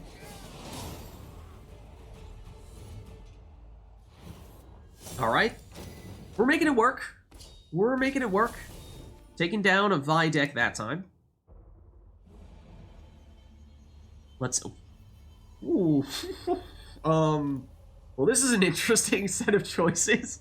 Thanks, but no thanks on Amphibious Assault. Think we'll pass on that one. Ooh. Haste? I mean, do we have anything big enough to justify this? Probably not. I mean, this just takes some serious dedication that we currently do not have. Then we could go She Who Knows, but... I mean, she's usually going to give resilience to herself. We don't really have anything with super high base power. It's not the worst thing if that happens, but bear in mind that I think this is sort of the key card that we would need to remove one of our key cards to make room for this, so that means getting rid of either one of our Getty Neaths, or what's the other key card that we still have remaining? I think we have 3 total? No, it might only be 2. It might just be our 2 Getty Neaths, and do we really want to dump one of those for She Who Knows when our entire deck is based around Getty Neath? I'm not sure that we do. But I think we might just skip this one. Good as She Who Knows can be. Ooh. The Self-Wound has become difficult to pull off, especially because, as we just realized, whenever we use alchemy cards, we'll heal a unit, and that can at times put us in a place where we just quite literally cannot deal self-damage anymore. Smallbone Priest would make it a little bit more feasible, but that's just why I think Olaf is perhaps too risky here. And of course, another Crow Mother would be nice, and more Druids means we are just guaranteed to have enough stuff to proc our Getty Neath. So I think we go that route. Let's see. Hermian Trial of the Grasses. Huh. I mean, we don't have any Witchers, I don't think. So, whatever unit we hit is definitely going to take 6 damage. So it's probably going to need to be a unit that's already boosted in that case. Otherwise, it's just going to die. And then we set its power to 12. So on the boosting side, it's not amazing. Might just turn into a 6 power boost, but honestly might be more of a damaging card. 6 damage to just remove one of our opponent's cards. That's probably how we would use that, but as we've seen, Axel 3 Eyes, we have enough Crow generation that he actually has some pretty big point slam potential at the end of a round, and a couple of Crow Clan Preachers is not bad, seeing as we are accumulating a ton of alchemy cards, and we have double Getty Neath, and these are basically the best cards to go with Getty Neath, so I think we've got to go this route. Warfare. One question. Why? Definitely not. Restore, Haircrew Plunderer, and Haymay Protector. I still don't think so. Defender is not the worst thing out there. What would we... Well, we defend a Getty Neath. I mean, nobody has tried Heat Waving them yet, so it might still be relatively safe. I think we do get the occasional big Smallwood Priests and what have you, but still it just feels like that's a little bit overkill, seeing as how we need to sacrifice something else that's a little more directly synergistic with what we have going on. So I think we might skip this. Then... Okay, we do need to remove something. So... The Flaminica comes with Terraclu. I mean, I like the Flaminica still, because we do have the Ball Blood Priests over here, and those do deal self-damage. Now, if we play enough alchemy cards, we can almost keep pace with the healing here, but not quite, because this is always going to be 1 damage per turn, whereas we might almost be playing an alchemy card per turn, but it's never going to be an alchemy card every single turn. So Flammenica is still our best source of healing, but the other cards here, especially the Herbalist, have been a bit, well, they've been our weakest cards, to put it bluntly. So it's tough. A solid card, a good card, 2 quite bad cards. I don't think we can get rid of these. This is really strong for us. This, we could potentially dump. As we were saying before, it's become quite difficult to actually proc our Berserks, so I think we might get rid of this. Then, okay, this is the same one we could potentially get rid of. Remist, I mean, this has not been great for us, to be honest. We haven't really needed the Purification all that often. The Strybog Runestone is just a total roll of the dice, though it has, I guess in some ways, been potentially one of our stronger alchemy cards. Crow's Eye, also Purification not super necessary, and outside of that, it's an alchemy card, but the 3 boost is quite low, so I think we probably do remove that. We have a lot of druids, a lot of alchemy, so I don't think that's crucially important that we keep it. So I'm not sure if we changed anything, to be honest with you. We might have just kept everything the same that go around and might have made one change. One change. But anyways, let's jump in here.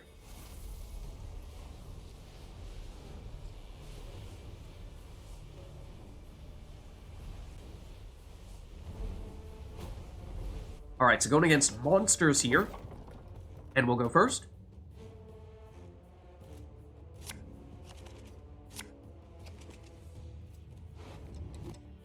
Okay, and we definitely do still have some self-damage here, because you see we have the Shield Maiden, but we can use our Swallowblood Priests to get some thinning out of that. Win 2 Crow Mothers in round 1? I love that. When did we take the Dazbog Runestone?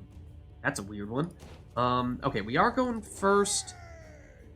I mean, Crow Mother is great for carryover, but that might just mean that we're not really playing all that much for round 1, because we have the thinning, we have the carryover from Crow Mother. I mean, that does give us a nice finisher with a couple of Axel 3 Eyes. If we dump you and dump you, okay, now we've getting Neath. That does change. Oh, hold on. That changes things fundamentally. Yeah. So now our round 1 looks a whole lot better. So, I mean, I think we probably still start with you. Plus you, and then we can decide if we want to commit getting Neath or not. Because we have enough druids that we don't need to decide right away. So I think we do this first.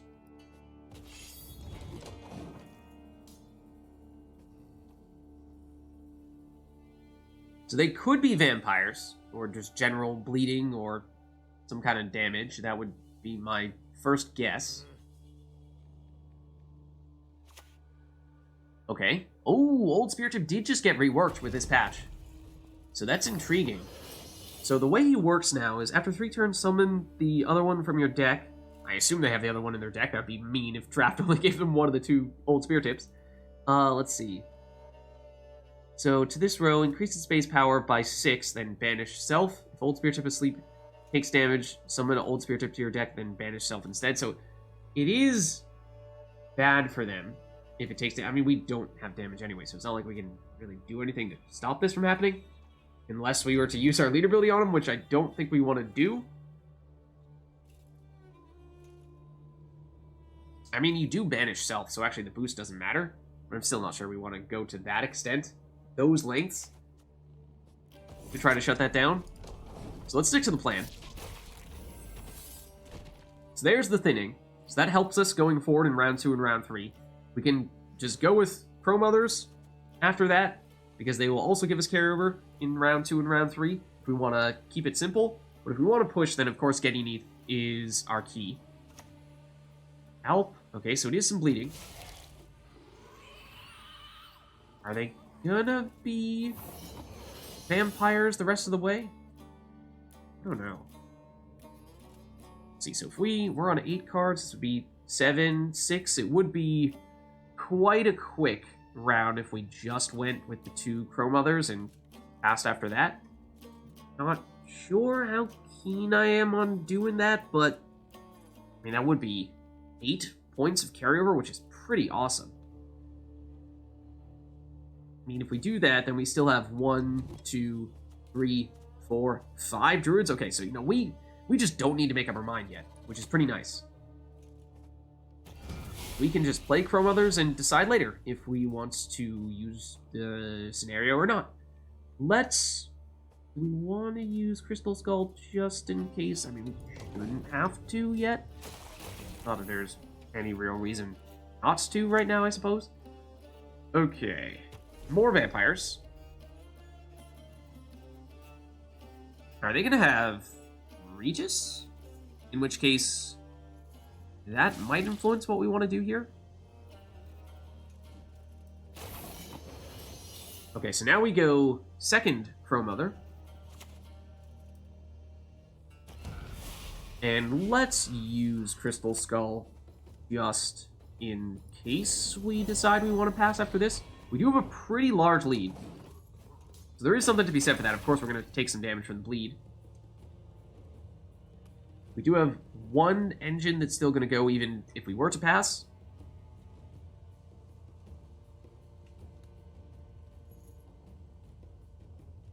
Oh, this is about to proc, isn't it?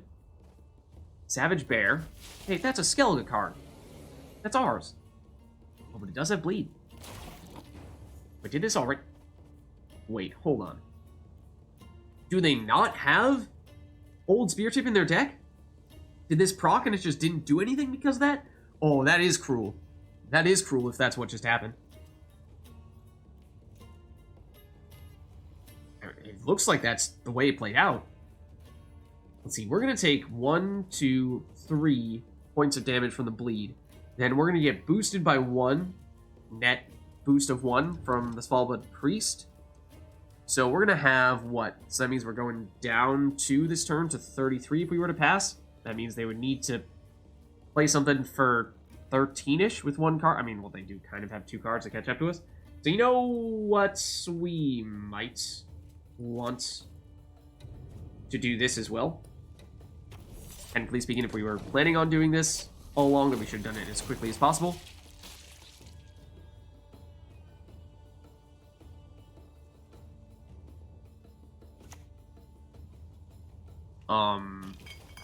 Okay. Not bad. We can live with that.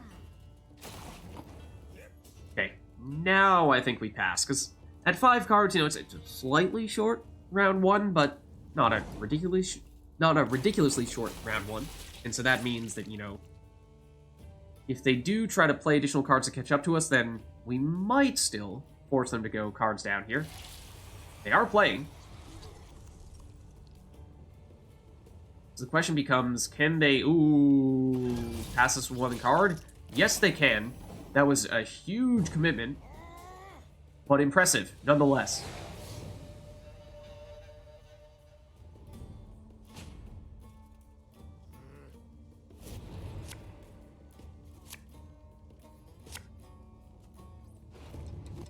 Okay, so they did play 1 more card than us in round 1. That means they may choose to dry pass, in which case we'd like to be willing to use something as a throwaway. At the moment, that would probably be Dazbog Runestone. It is an alchemy card, so it does have some synergies with our other more druid plus alchemy stuff if needed, but otherwise it's going to give us a Nilfgaard card. Do we want Prozire? I mean, yes, we do with Axel 3 Eyes. We might be able to do better than you, though. Okay. I mean, Flaminica, I'm not sure is really going to have anything to heal. Well, they have bleed. It will. Okay. So do they play? They do. They're using bleeding vampires, and they're trying to bleed us. So... I mean, that would be a weird throwaway card, and why would you use a throwaway card if you're already down 1 card? It's a long-term engine, which, yeah, does suggest they're trying to play for a relatively long round here. Just odd. So, I think what we do, actually, remember, we have 2 Crow Mothers in our graveyard right now. So we can just casually pop a Dawsbog Runestone here. And take, well, whatever we want. Well, I mean... we are definitely not on Adrenaline 2. Maybe we just take our chances on this, though? Let's just take our chances on this. We'll get both Crow Mothers out. And with that, okay, not bad. Not bad, actually. 16 points from one turn. So I'm wondering if that might scare them off a bit here. Because they went for the long-term play. We went for the tempo point slam.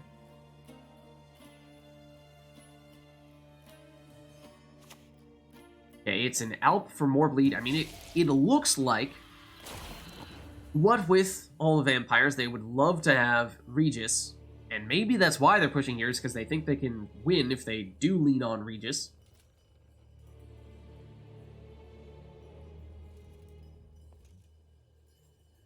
So, now, of course, if we start to play more alchemy cards, that means we're reducing the amount that the Crow Clan Preachers would get boosted, so we kind of do want to play them. But if we want to play them, then we probably want to commit to getting ETH, and I don't really want to commit to getting ETH, so it's a bit of a catch-22. We could go with the Flaminica in this range row to just cancel out the effects of this bleed. That'd be something. I think we might just do that. Because we certainly have plenty of druids, so it's not like we are going to run out if we delay the getting ETH. I think we just do that. Excuse me, the timing of bleed technically triggers after that? Okay, fine, be that way.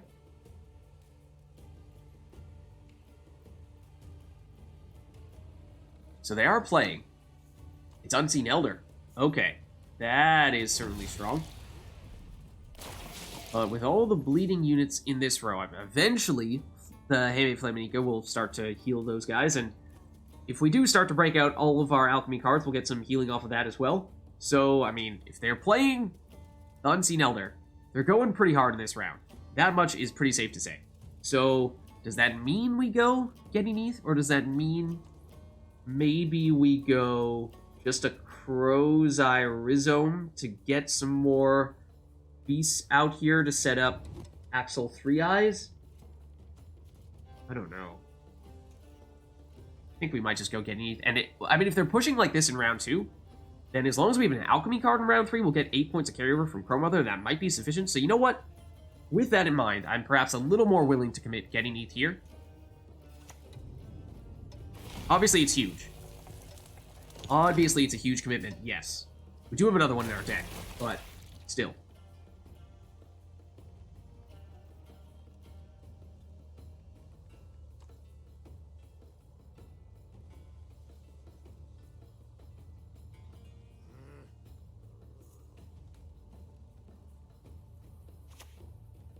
Oh, they have another Vincent Van Morlehem. Get rid of our healing. I mean, we do, again, technically have more coming from our alchemy cards. So yeah, I think we go Crow Clan Preacher here and just go with the Bonded when we start triggering all the alchemy stuff and whatnot. Split you a little bit between rows. And shouldn't really matter where we play you.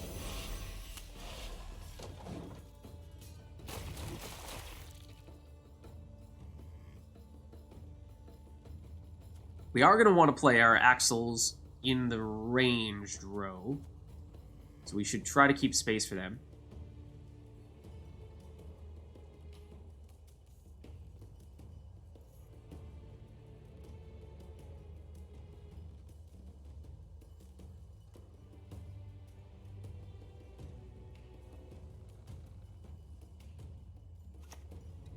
Okay, now Armored Raucous, or, well, more bleed. So yeah, the key question is, do they have a finisher, like maybe a Protofletter, or like Regis, the new Regis? I'm not worried about Crow Mothers going down. Well, we do Crow's Eye Rhizome on this turn. It means next turn we play a Druid, and that will trigger the last round of our our scenario, and that will be the last alchemy card that we have. So we may actually run out of, or may not quite get the timing to work to bring back Crow Mother with an alchemy card. So it's maybe we save you for that reason, and we go Crow Clan Preacher first. Yeah, I think that makes the most sense in that case. Let's do this, and we need to use you on somebody who can take the hit. I think probably going to be you, to be honest. Okay.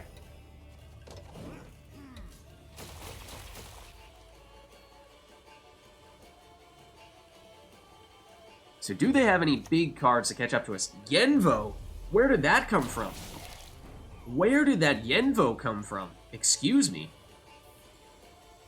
Oh, and unfortunately the alchemy card healed our Crow Mother, and so in doing so means that she will not get destroyed by the bleed before we have to play our last alchemy card, unless this is quite literally the last card that we play, except we want to play it before we use any of our Axel 3 Eyes, because it's going to make them much stronger. So, let's see. We have 1, 2, 3, 4, 5. This will make 8 in this row, so we will still have room. So, let's go there.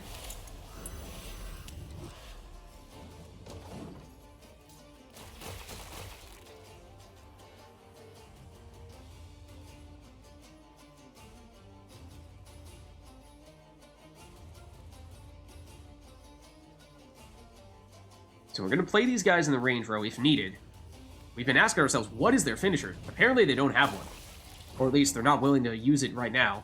So that means we will have 1 card advantage going into round 3. And we do have potential carryover with a double Crow Mother if we get an alchemy card here.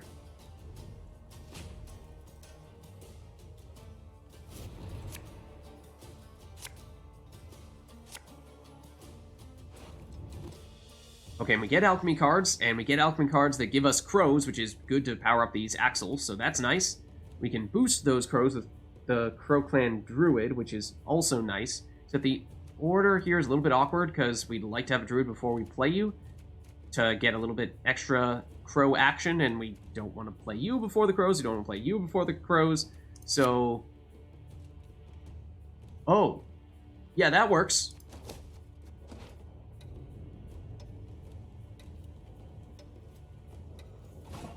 So I'm worried that they have a finisher with Regis, and they just didn't want to play it in round 2 because they thought that they might not have been able to take the win with that. And now in a short round 3, they hope that's going to be too much for us to keep pace with.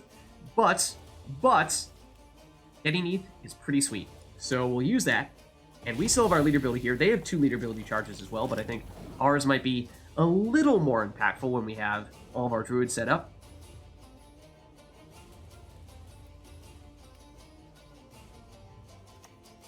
Okay, it's Mata. Oh. Well, if they didn't have Regis before, my guess is they just drew into him.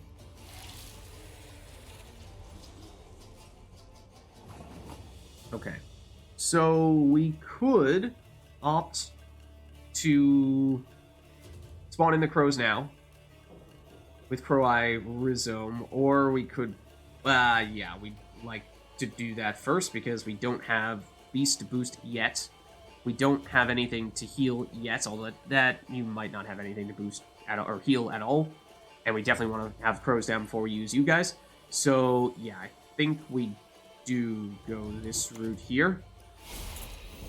And that will get our Crow Mothers back. So that's one of the keys, is although they may have a very high point finisher, we do have a bit of carryover coming from those Crow Mothers, so that is nice. Yigern. Was that their rightmost card? I didn't catch it. Is that the one that they drew with Mata? That would have been very helpful to know. I wish we... Oh, actually, I was going to say I wish we had damage to get rid of it. We do. We actually do have enough damage to get rid of it. If we really wanted to use our leader ability, we could use that to get rid of Yigern. We do have Last Say, so we don't need to decide that now, but that may actually be our best answer. Let's try to remember that one. And now we can, yeah, boost adjacent crows. I'm thinking with the Crow Clan Druid. Then that will trigger more crows here. And now that means these axles are much bigger. Okay, Dandelion. I keep on missing if these are the rightmost cards to see if that's what they drew with Mata, but I mean, that's a pretty high provision card, so it might have been. They are going to play something else here, though. That's the one they just drew into.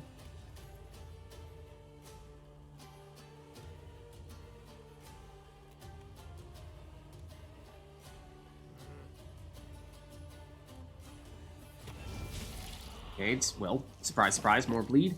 I mean, we can get 1 healing on this Crow Mother, which is saying something because, well, actually, it's net 0 because we were, next time we play Druid, we were going to get an Alchemy card out of getting ETH anyway, and that would have healed this. So, you know, we might actually just wait for you and see if the bleed starts to add up elsewhere.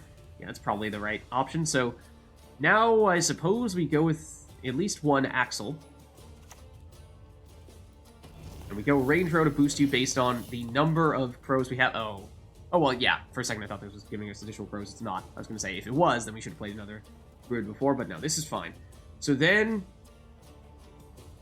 I think we do boost somebody over here in this melee row.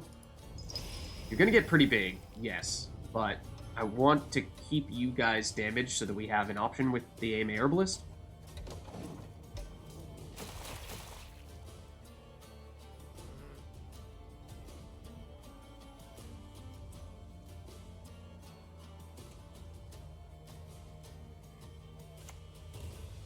War Council. It's a little odd, but sure. They are getting a lot of stuff out of their deck between Dandelion, War Council, Mata.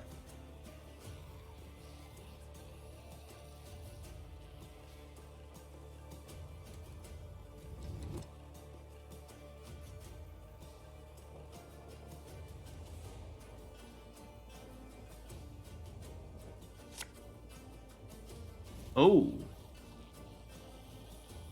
Okay. That's a little surprising. So, with the top card from both decks, do we have anything in our deck right now that would be... We have 3 Crow Mothers?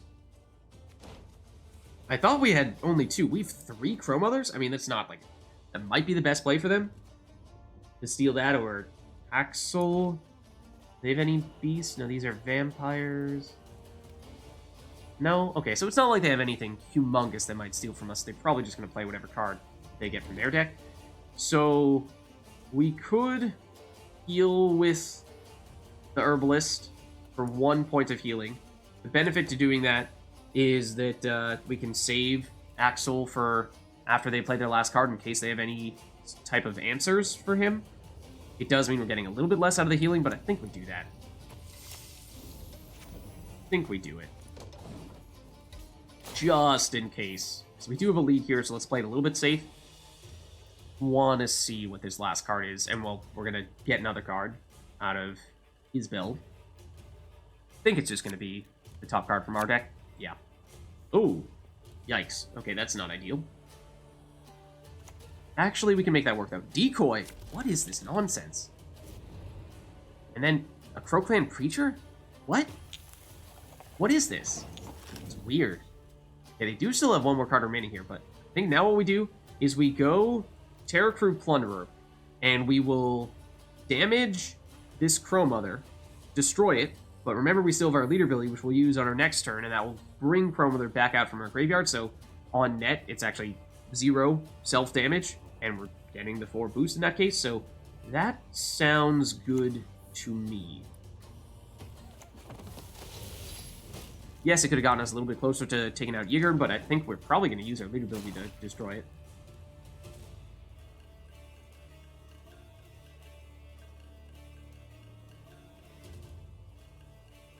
Alright, they have delayed the inevitable for so long. What is their last card? It's Ozrel. Okay. So good thing that we did not destroy Yigern yet, because yes, that is one of the reasons why I held off, just in case they had something like Ozrel to consume it. We still have the lead here, so I mean, we have won this one. I mean, we'll... Yes, it's a little bit BM, but... Do that, and we'll do this.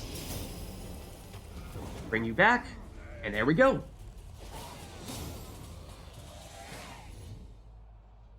All right, so things are starting to work out a little bit more for us now that we're going more all-out druids.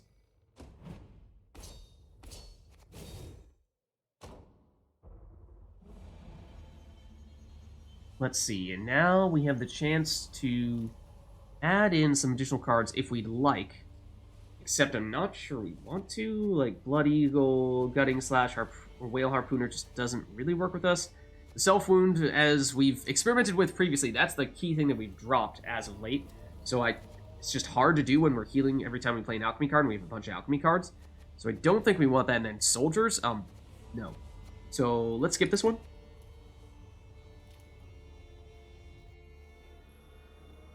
Okay, nice. So I think I've got one more in me tonight, so hopefully we can finish strong on a win here. And, you know, if we're continuing to carry on, then maybe we'll continue this run on another occasion, but it is getting a little bit late, so let's hop in here and we'll see how we fare.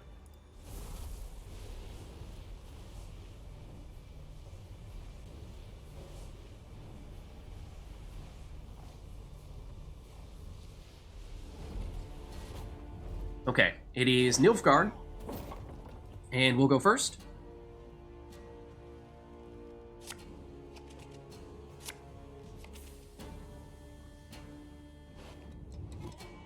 Okay, so we have a Gettyneath, and we have a Crowmother. So, I mean, this is, of course, one of our key point-scoring cards, and honestly, our Axel 3 Eyes are as well. Speaking of 3 Eyes, we have 3 of them. So that's pretty sweet. If we can generate a bunch of beasts, which we can to a certain extent with Gettyneath, but we don't have a lot of great options for that elsewhere. Let's certainly get rid of the Herbalist, I think. We don't want 2 Shield Maidens. Okay, second Crowmother, I do like that a lot. Oh, this also gives us additional crows, the Crowmother, so carryover as well is very good in round 1. To generate that, we can damage you. I like that. Yeah, I think we do stick with this. It is, in large part, a question of, as it oftentimes is, how hard do we push in round 1 versus saving things for round 2 or round 3. Most importantly, Gettyneath. But I don't think we need to rush into that decision yet. If we go Shield Maiden first, and then go Smallblood Priest after that to get you out, or thin out the other ones from our deck, and then we'll want to get the Crowmothers going to guarantee we get the carryover. You could have potentially justified putting the Crystal Skull on this Shield Maiden because they do have their leader ability to lock, and I don't know if they're gonna figure that it's worth locking our Shield Maiden here. I kind of doubt it, but it's possible. Oh, Donamir. Okay. I mean, if they're playing their defender, in theory, they have some big plans. So I'm thinking we might just play to generate carryover and thin out our deck, setting ourselves up for a strong round 2 and or 3 using, yes, the thinning from you, and then the carryover from the Crowmothers. So next, let's go Smallblood Priest, and what I'm thinking is we play you, and then we go with Crystal Skull on you, so that way you can keep on, I mean, yes, dealing damage to the Shield Maiden, that's not a huge deal after the first round, but you will continue to at least be a 1-point engine.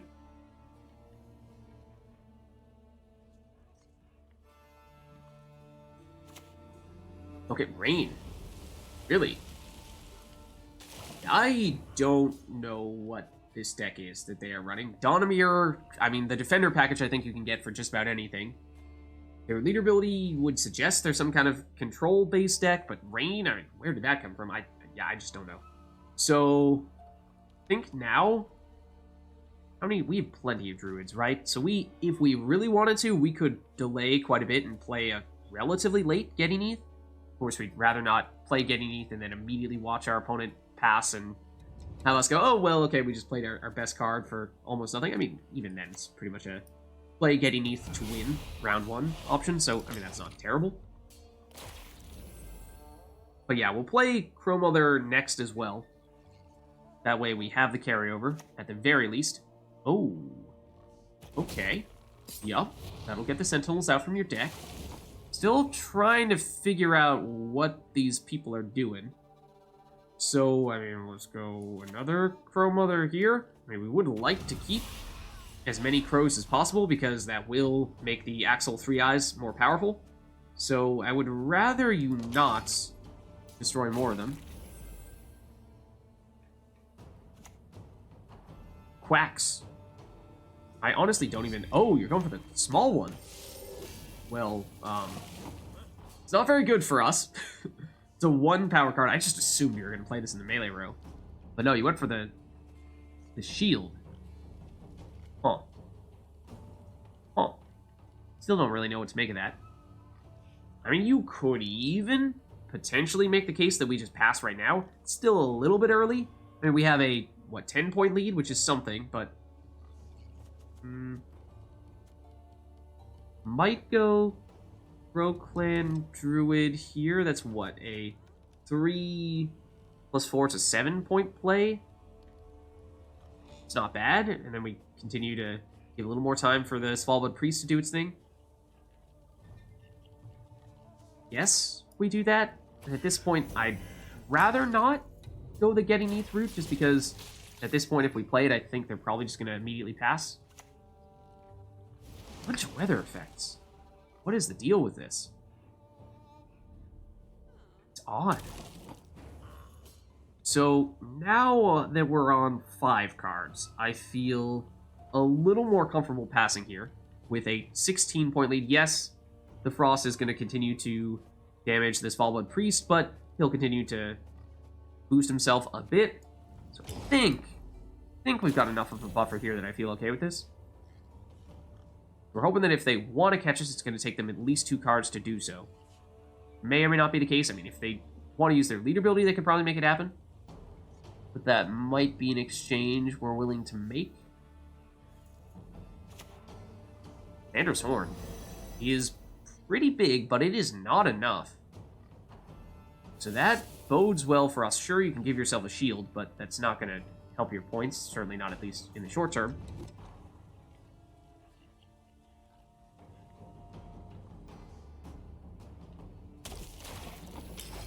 So yeah, we still have a 6-point lead here. And they are now 1 card down, make it 2 cards down. Okay. Now they'll use... Technically, I don't think they need to use lead ability charge there. So they will win round 1, but they'll go 2 cards down to do it and use the lead ability charge as well.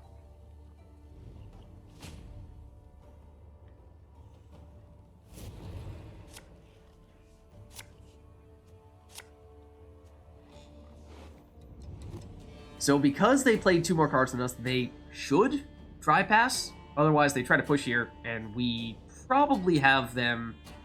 we can take them pretty easily then. I love that we got Crow Mother, because in addition to us having card advantage, we have 2 Crow Mothers in our graveyard right now, so we can bring those back whenever we play an alchemy card, such as Dazbog Runestone, and we can add to that list with this Crow Mother as well. So this is the perfect throwaway. So, yeah, this looks pretty ideal to me. I mean, we could potentially swap out Dazbog Runestone for a different alchemy card, but I think we'll stick with this because it still works. And it is a way to get out those Crow Mothers if needed. Okay, they will try pass here. That's fine. We will still have card advantage, and we will still have 3 Crow Mothers in our graveyard that we can bring back out. So I love that.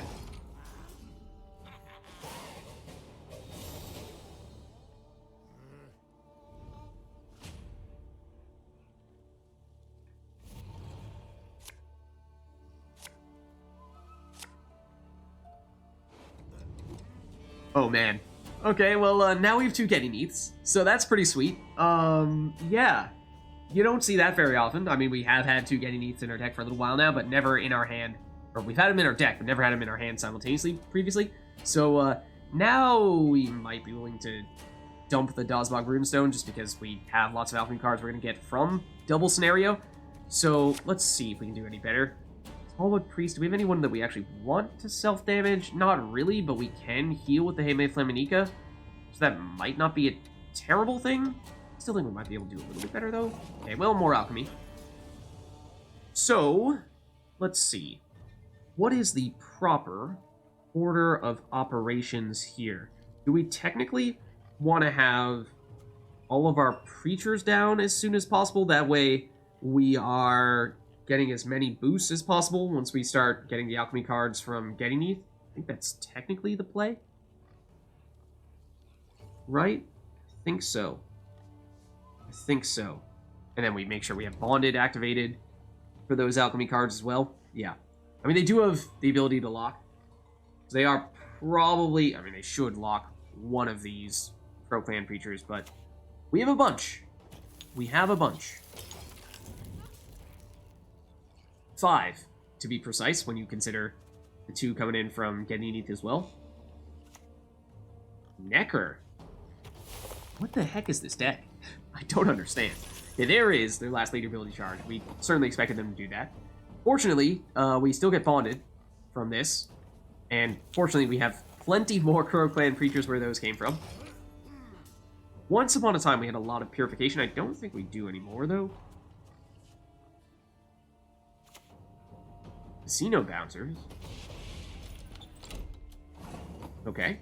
Let's try to split our Crow Clan creatures a bit between rows. Otherwise, if they have something like a Yurden, that'd be kind of painful. We are going to want to play our Axel 3 Eyes in the range row, so if anything, we'd like to keep some more space in here if possible. But, yeah, let's at least put you in the melee row. Split up the highly boosted units, and they are like, how many freaking Crow Clan creatures do you have? We're going to lose that one there, which, not the end of the world. So, now, I think is when we start going Ganynith. Or, I mean, we could start going Flaminica for the healing, but I think we can delay a little bit here.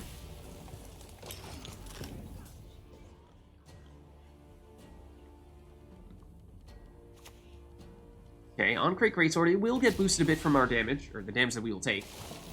So, what is this? Suddenly they're the Skelga deck?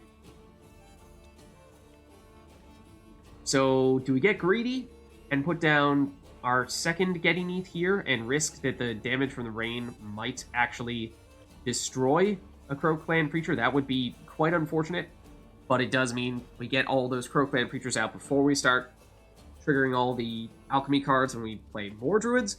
Or do we just go straight into something like Hebe Flaminica, heal these immediately, and get some of the alchemy cards out immediately from Ganynith, and that means this last Crow Clan creature will not be quite as good. And that's the safe route, but we're not going to go the safe route. It's probably more risk than we ought to take. Casino Bouncers, okay, so no additional damage. That's a very good sign. And that also means that perhaps they only had 2 Casino Bouncers and they had them both in their hand. That's why they didn't just use this one right off the bat. So that's a good sign for us. Now let's go Heme Flaminica. That'll heal all of our damaged Crow Clan creatures. I mean, they're going to get boosted right now anyway. And okay, well, here come the Crow Mothers, which I may have forgotten about. We are absolutely running out of space. Absolutely going to run out of space. Okay, this will be interesting.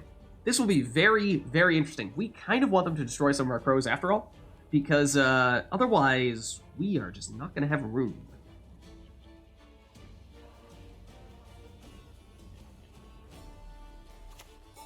Okay, Dragon's Drink. I mean, it's exactly what we asked for. But I think we probably want to get down our Axel 3 Eyes before this triggers, so we get the nice big boost on these guys. Only going to have enough time to do that for 2 of them, I think. On the third one, we might actually just play it in the melee row once all these get destroyed. So, yeah, I think we go that route. Also, we are not going to have space anyway. So, we might want to use this on Crow Mother. Unless we think she's going to get destroyed, in which case she'll come back from alchemy cards. But still, we just don't have a lot of space. So in some ways, her getting destroyed might not be a terrible thing. I mean, if we lose all these crows, then we'll be fine on space. Yeah, let's boost Crow Mother. Just to try to even things out a little bit. Between the rows. Oh, right, we have 2 of these. Sure, we'll do Crow Mother again. So yeah, we have a bunch of Crow Clan creatures in this range row, and we have this boosted Axel 3 Eyes, so I'm trying to split our boost a bit between rows. A Golden Froth is, well, it's not going to keep pace with what we have going on. Unfortunately, I think, are full in our range row right now. 1, 2, 3, 4, 5, 6, 7, 8, 9. We are. That stinks. So that means we can't sneak in another Axel 3 Eyes for a big boost there. Because, well, there's just no room. So, in that case, I guess what we do is we might even just use Swallow on one of these crows and accept that it will take some damage. It will live, in that case, with the boost.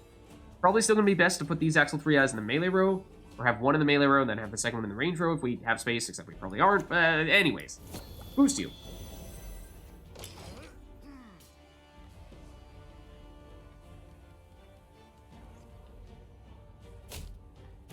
Oh, well, as it turns out, they have a whole lot more casino bouncers than I was giving them credit for, and that is a huge Fernley Shalemar. That was a very strong play. Remember, though, we have card advantage here, so we still have 2 plays left. We now do have room in our melee row, and that was their big Dragon Stream triggering, so that was their other big play.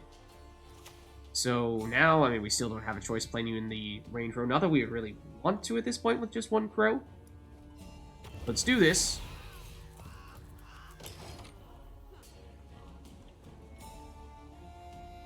So what is their last card?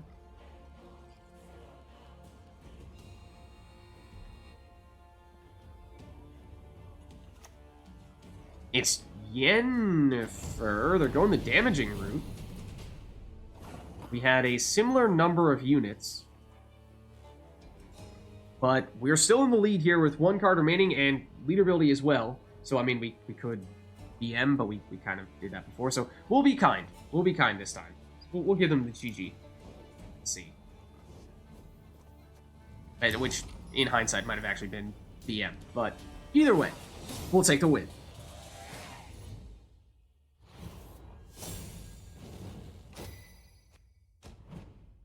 Alright. So, with that, it feels like our deck is starting to take shape here. Working out much more in our favor now.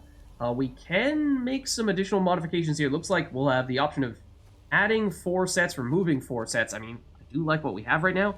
This would be one of our key foundational cards, and that would probably mean by adding one of these, we would need to get rid of a Gettyneath. And based on what we just saw, double Gettyneath is pretty sweet. It does take up a ton of space, but I think we'd still like to keep it, so I think we skip this. We've seen many of those options before as well. And we might skip a lot of things here, depending on what our options are. Nature, no. Self-Wound we experimented with previously, but it just doesn't work very well when we have all these alchemy cards and we heal whenever we use an alchemy card, given our leader ability. And Bleeding just doesn't really work that well with us, so I think we're skipping this as well. Then, I think we might have seen this exact option before previously. Ermion, Zoria Runestone, Martyrum. And we just don't have any huge alchemy cards that Ermion is crucial to help us play. And Zoria Runestone is not such an alchemy card, and Martyrum is fine, but it's not amazing. So I'm not thrilled about that, especially if you consider that we're going to need to get rid of something that we currently have in order to add that. I think we did see this exact option previously as well, and we said, no, probably not necessary. I think that is probably still the case. Yeah. I don't think we really need a defender. Fulmar. If we still had Melusine, that'd be great. Yeah. We, at the very beginning, had the makes of a bit of a weather deck, but not really anymore, so I think we skip this as well, to be honest. Now, this will be our last option here. So we already have 3 Crow Mothers. Do we want a 4th? Crow Mother plus Zoria Runestone plus Swallow. Swallow's not bad. Alchemy, 6 boost. I mean, I guess it's the same as Martyrum in that case, kind of, sort of. Zoria Runestone's hard to get excited about, though, because it's Northern Realms, and it's probably not going to synergize with whatever we're doing. Self-Wound, no, not really going to make a lot of sense. Maybe we could damage and heal Blue Boy a whole bunch, which would be kind of nice, but still, I think it's going to be awkward more times than not to work him in. Again, could have maybe made the weather work if we had gone all in on that front, but no, we're going alchemy, and I think you got to. It depends a bit on what our option to get rid of is going to be, as to whether this is actually going to be better or worse, but I think you got to take the chance when you see Crow Mother. Okay. So we could dump a different Crow Mother. And this is basically the same exact combo, it's just switching out the Nilfgaard runestone versus the Northern Realms runestone. Not sure if we have a preference there.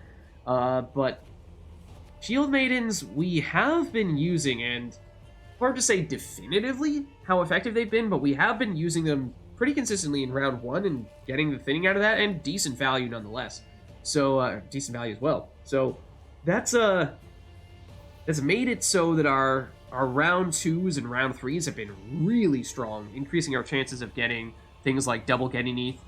So, even though it's not technically alchemy, I am kind of tempted to hold on to them. Axel 3 Eyes has also been really good for us, and the Svalbard Priest we have been using as a primary way to trigger the Shield Maidens. So, and yeah, this is tough. I mean, there isn't an obvious thing to get rid of. The Shield Maidens is like a bit of a trap. I think it's very easy to underrate how big those have been for us. I feel like we might just, sad as it sounds, we might dump one of our Crow Mothers and just replace it with another one, and we'll really the net change here is we're switching the Nilfgaard runestone for the Northern Realms one, which I think it's probably a small, like teeny tiny downgrade, but yeah, I think these are too important, and so we just should keep them. And okay, we missed the opportunity of maybe possibly getting a 4th Crow Mother, but at that point, like, what are the chances you actually get all of them for 16 points of camera? I don't know. I think, tempting as it is, we still do that. Okay, so with that being said, we've now won 4 matches, and we've picked up a bit of momentum here with our deck, transforming from what was originally a bit of a hybrid between self-damage, weather, and alchemy into more pure alchemy at this stage. But as I was saying, it's getting rather late at this point, so I think I'm going to wrap things up here. But thank you all for watching. I hope you enjoyed the stream.